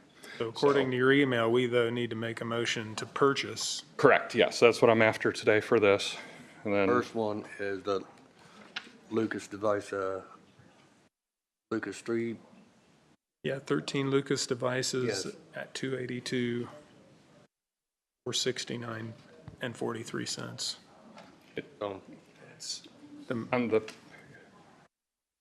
it's on the page that's yellow, it's one more page back. Right here.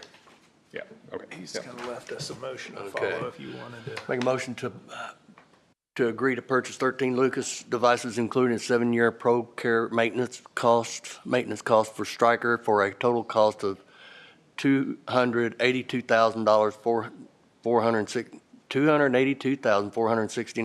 $282,469.43. And it will be, council will appropriate that money, and we will repay that once we get the 2025 GO bond.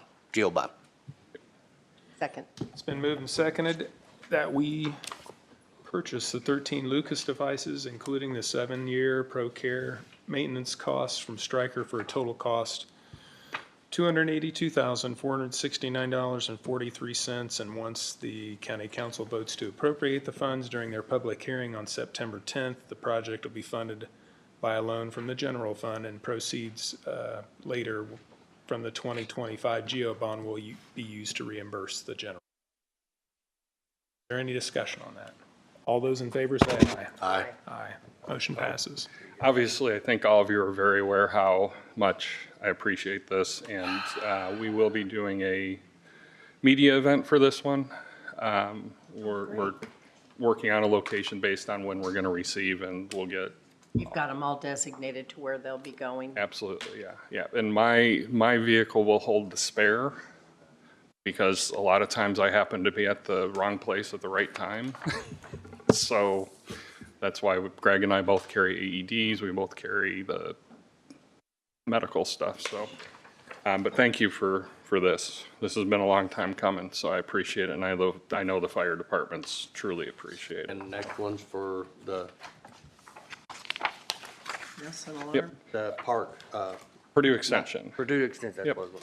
Yep, and this one is just it's an addition to what we've already done with cameras and door access. Panic buttons and receivers. Yep, this will be the fob panic buttons for them, as well as a video door station, which will allow them to buzz people in and see who's actually at that door if they're not sitting at their front desk. We have to work out some stuff with Purdue's IT, because all the computers in there and everything are on the Purdue network and not on our network. And so Bernie and I have been going back and forth on that to get all this stuff functioning.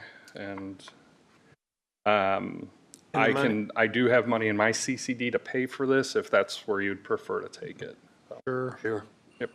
Make a motion to approve the security devices for the Purdue Extension in a total amount of not to exceed $2,300 as presented. Second. Been moved and seconded that we approve the agreement with the Nelson Alarm for the Access Video Door Station and remote panic buttons for the Purdue Extension Office in an amount not to exceed $2,300 to be paid for out of the 911 Center CCD line. Is there any discussion? All those in favor say aye. Aye. Aye, motion passes. And then I believe my last item is the door access readers for all the new the doors in this particular section of the remodel for the prosecutor's office in the southwest corner. There's also, some of these devices will also be, specifically the door controllers will be used throughout the building as the other portions of that remodel occur. This was something that needed to be done after completion, which they're getting closer to completion of that southwest portion. This is the only thing I don't know where it will be paid for it from. Yeah, because I think all the 2022 bond money, 2021 is. How much is in there? Is for the community corrections. We have to add to it. But the 2022, do we have anything in 2020? We have $1,000 that's not earmarked. It's 34.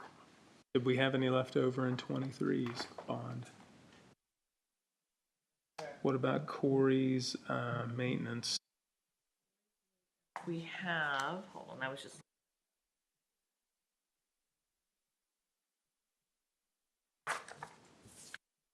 We may have to pause that one just till we figure out a place to pay that for. 30. This is 34,730. At 71,000.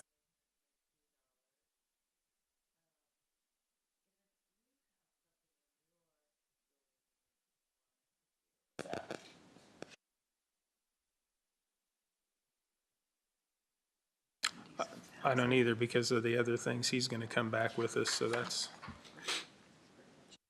yeah. Yeah.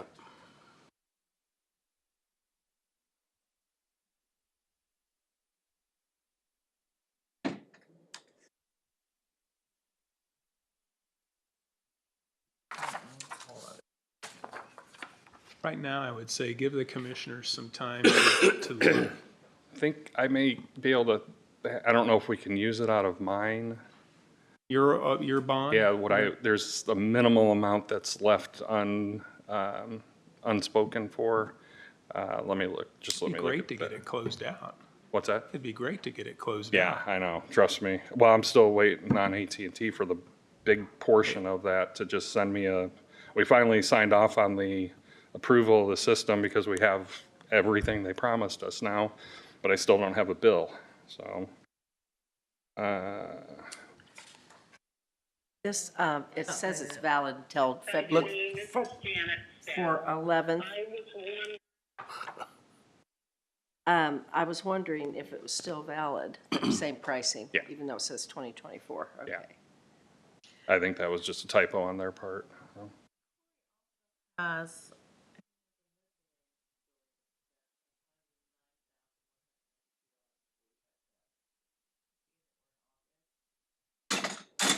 That along with his 7,000, it might be something that is doable there. Well, let's just pause it and bring it, discuss it again. We'll put it on our action item list for next week, or in 2 weeks, and try to figure out a funding source. I have money set aside to replace the front door of our building. It's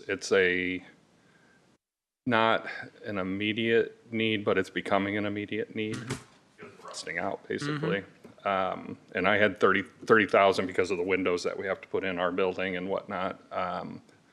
If that's something that we want to move potentially out of a future bond, then I'd be more than happy to take it out of there if you. We'll see. We'll work on it together and see where we can't find the best source to get those security items purchased. Bless you. Thank you. I think you got some travel. Out of Make a request too, motion to don't you? pay it depending on. I would make a motion that we,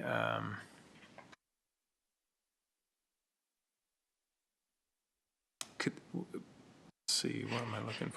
Where's that quote?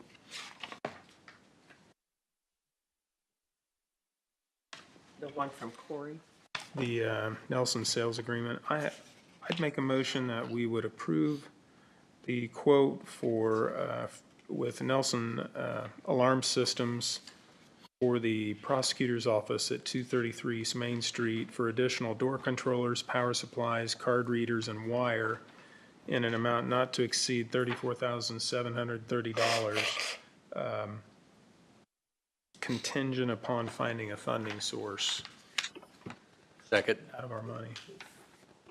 It's been approved and seconded, or moved and seconded, that we approve the Nelson Alarm sales agreement with Hancock County in an amount not to exceed $34,730 to place 3 door controllers, 3 power supplies, 22 card readers, and some wire in the newly refurbished Hancock County Prosecutor's Office at 233 East Main Street in Greenfield, pending the discovery of a funding source for that.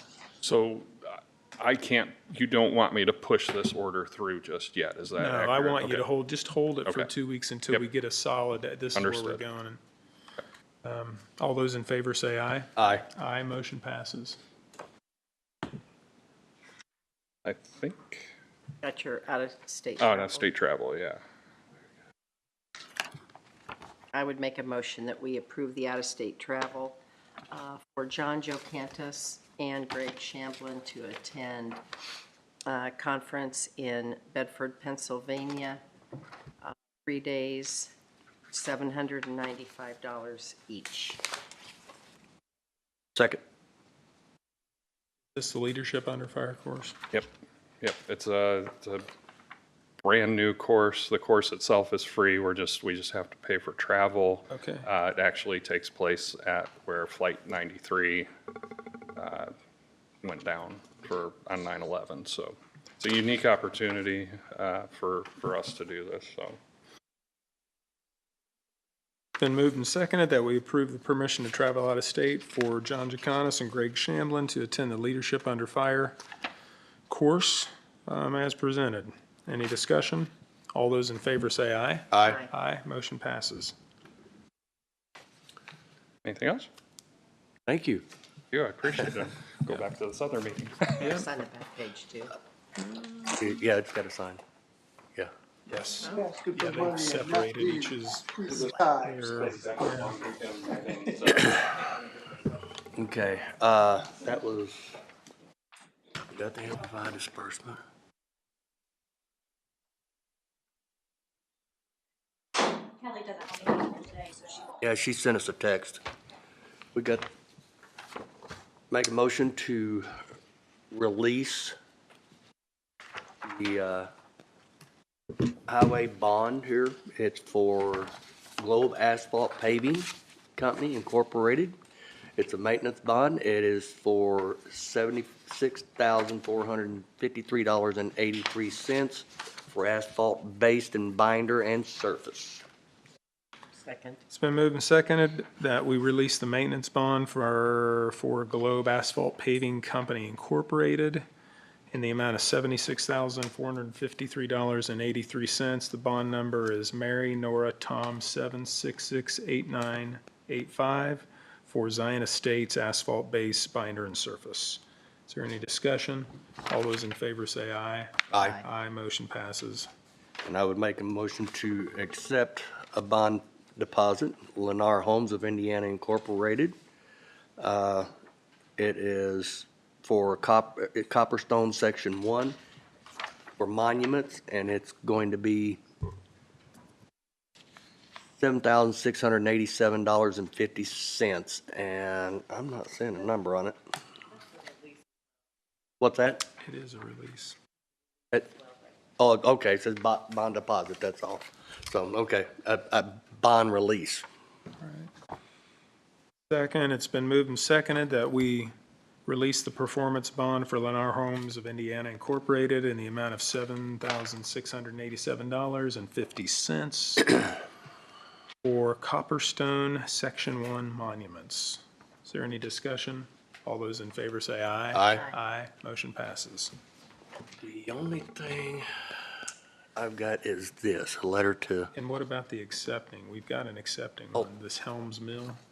I didn't see that one on. Is it I don't think attached we to have, those? we don't have to sign those, You don't though. sign We that just- one, you just accept it. Make a Okay. motion to accept. Make a motion to accept a bond for MI Homes of Indiana LP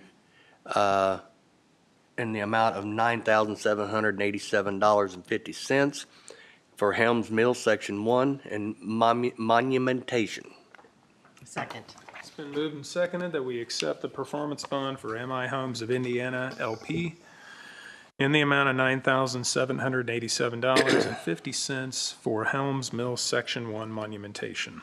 Is there any discussion? All those in favor say aye. Aye. Aye, motion passes. So we've accepted Okay. that.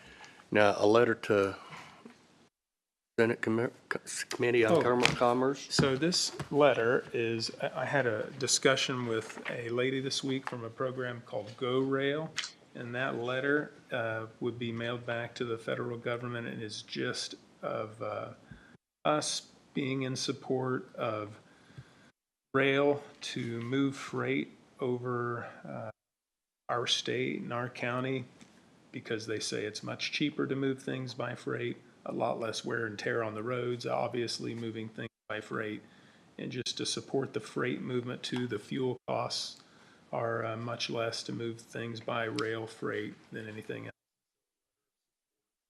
Make a motion to approve the letter of support for light rail in Hancock County as presented. Second. And just for further discussion, light rail doesn't mean passenger rail, it's actually, it's Or freight. freight. Freight rail.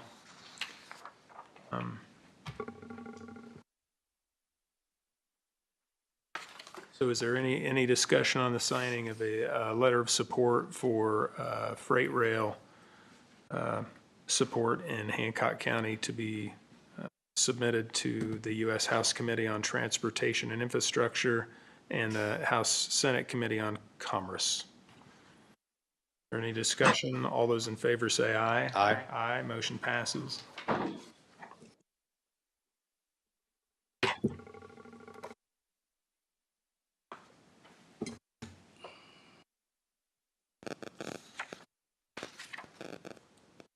Sarah, is there any way to add some signature lines to this? Or a signature page for Gary or to create separate documents for them to sign so we can all have it signed?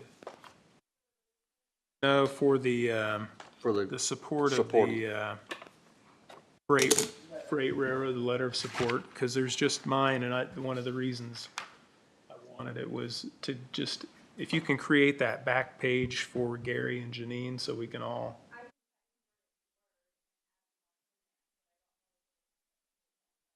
Or I can just add a page to the back of it. Yeah, Okay. yeah. We got some bids to open for County Fire and EMS Services Review Project.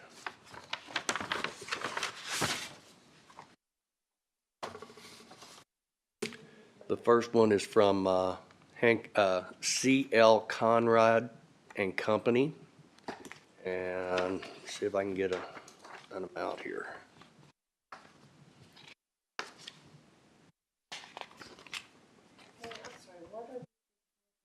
The County Fire and EMS Services Review Project.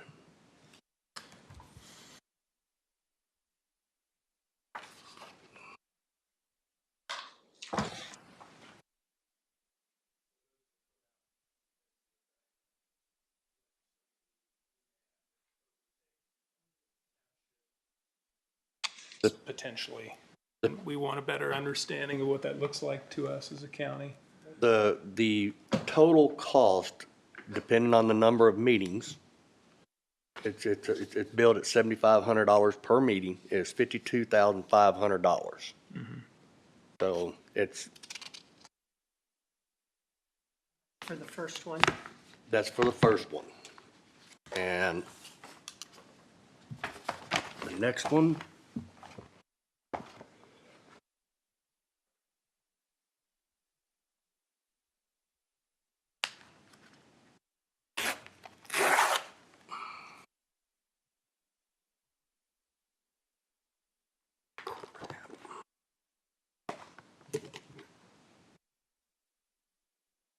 Believe it or not, but.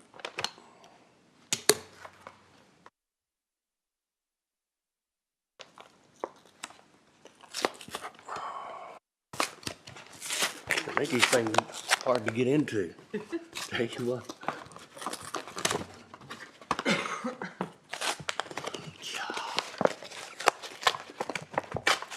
There.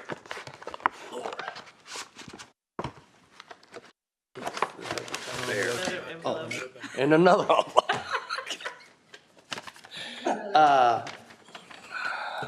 Man. Well, they didn't take it together. No. They didn't. So, this is actually coming with a deal. This one did not come with one. So, let me see here.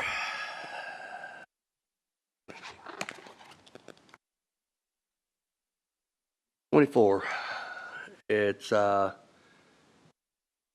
for each phase. They've got it broke down, but it's a total cost of $97,000.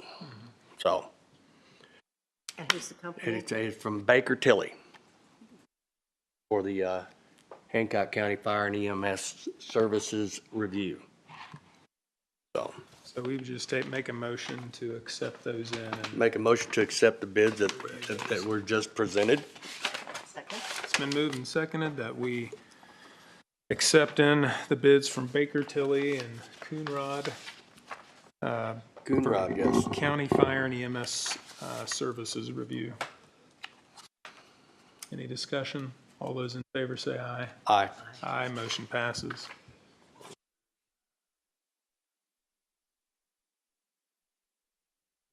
$52,500. Okay. Now, this is just to evaluate our services and ranking and all that kind of stuff? It's right to evaluate the services that the local fire departments have to deal with, and that way we have a better understanding of what that is for them, because there's certain things that are going to happen whether we like it or not with Senate Enrolled Act 1. They're going to need things from county government that they never had to have before, but also the possibility that the state legislature is going to say, okay, now township government is going to go back under the control of the county government. What does that look like? And I don't think anybody wants to be caught with not understanding what, like, price-wise as to what we're going to.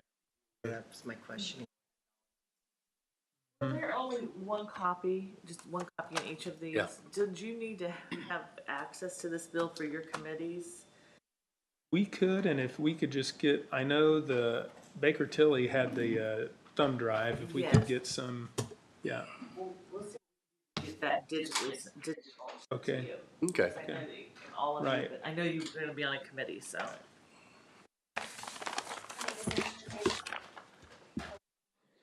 yeah. Ask a question. Come on up. We're at that point, public input. I appreciate that. So in regards to the fire and EMS survey that you're looking at doing, you're going to form a committee, I assume, to do so. Are you looking at involving any of the fire chiefs on that committee so that they can offer insight from that perspective as well? We will. We just had the township trustees come in for the first meeting, so the second meeting, they were going to bring their chiefs to start that. Okay. I just figured if you're looking at trying to get an assessment of the resources, having the ones that are running those would be a good insight. Thank you. Yes, yep.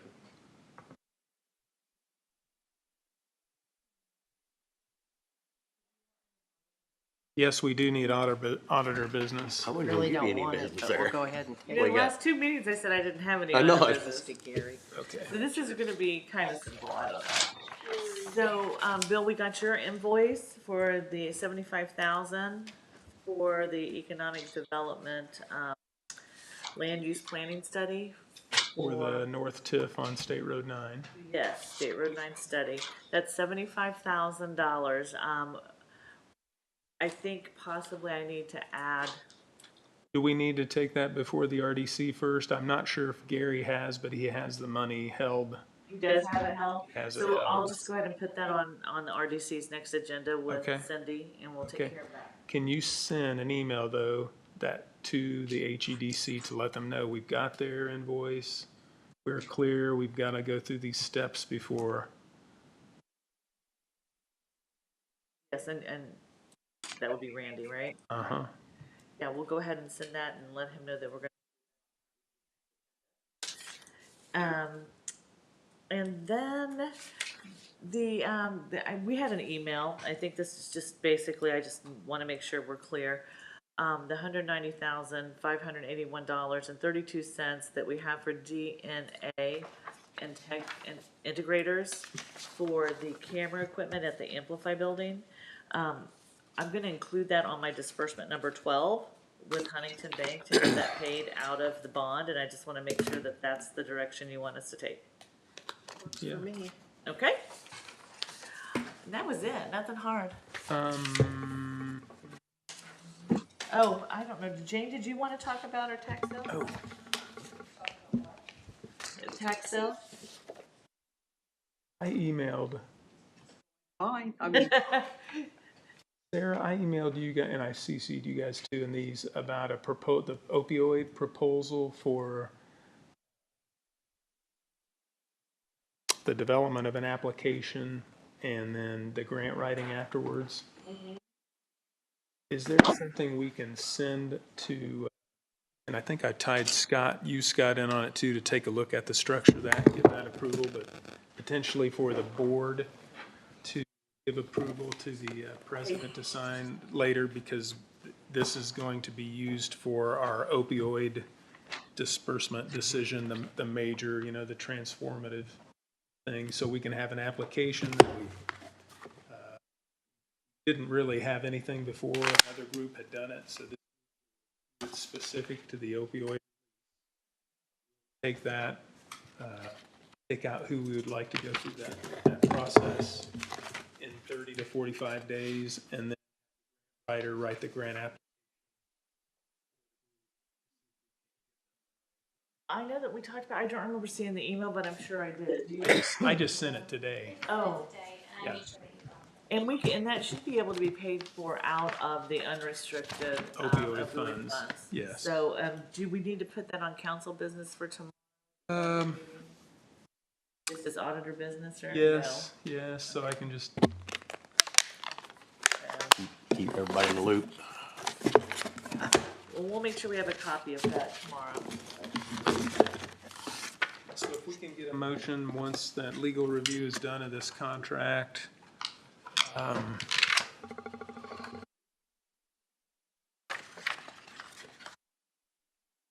let's see.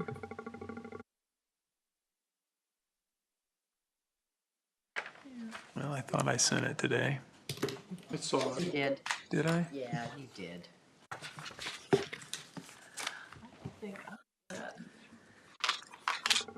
I do have it scheduled first to do thing my this morning. opioid reporting tomorrow, just so. Red folder.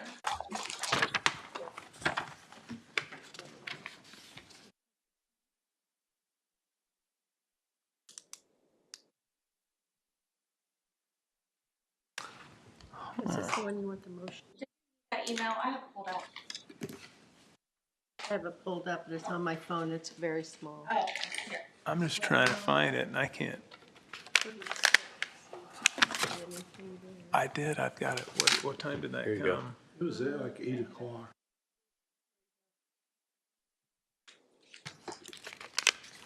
For neighborhood, it's for Neighborhood Development Associates LLC.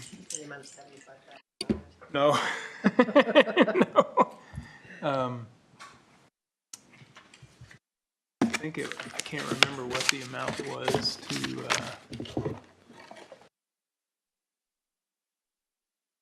I read 48,000. no, it was not.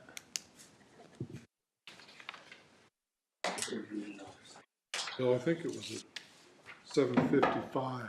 7,000. Or no, 7,500. what time it was. If you're trying to- 7,500. 7,500. Yes. Yeah, not Send to it out. exceed. I've got it here. Just before the meeting started, 7:50. There it is.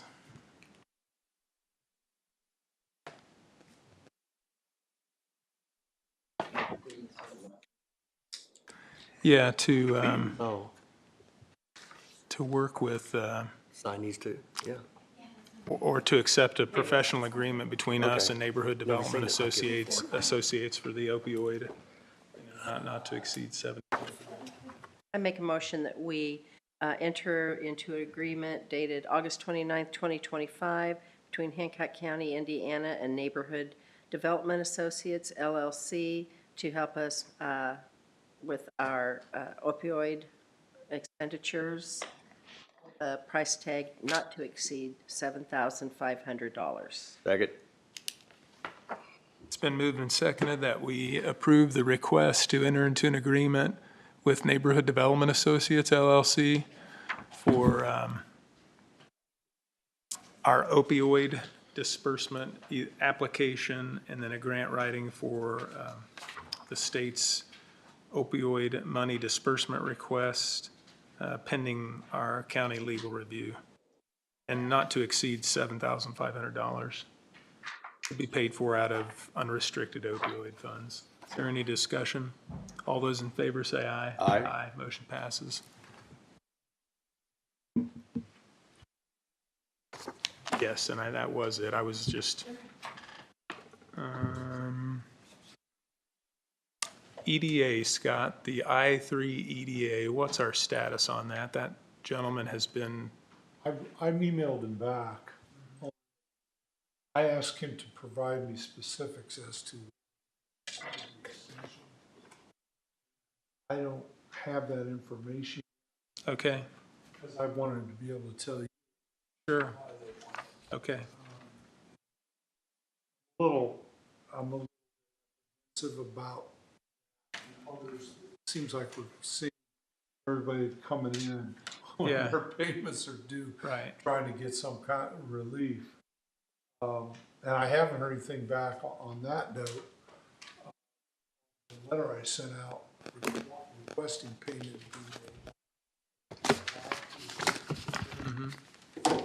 So probably not a trend we want to start No, because exactly. I don't think you guys, if I had to ask you, you would be in favor of extending the I-3's EDA. Want to extend it? But no.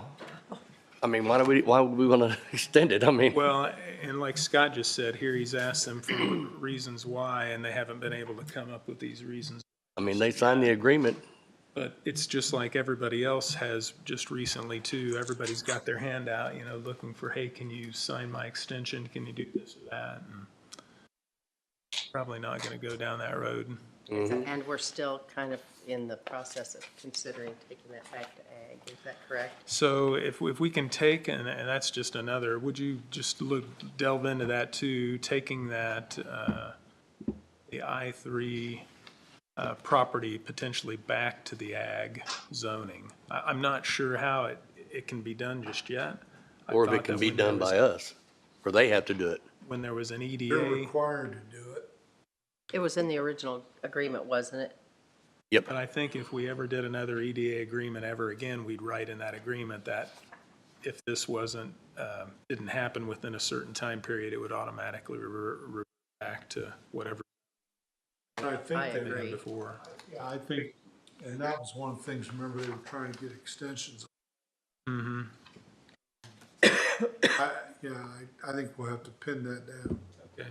Yep. Well, keep us updated.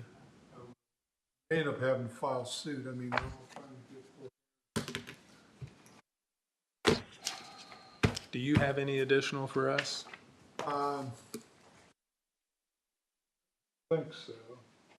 Try to get you an update on some litigation. Don't have one today. Okay. Sheriff, do you have anything you want to share? I don't think so. Okay. George, do you have anything? I'm going to ask for public comment. I thought we already had that. Okay. Motion to adjourn? Second. It's been moved and seconded. We adjourn our meeting. All those in favor say aye. Aye. Aye. Motion passes.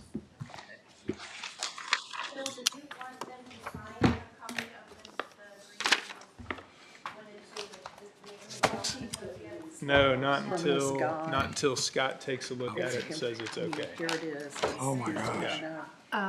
Was the farm vision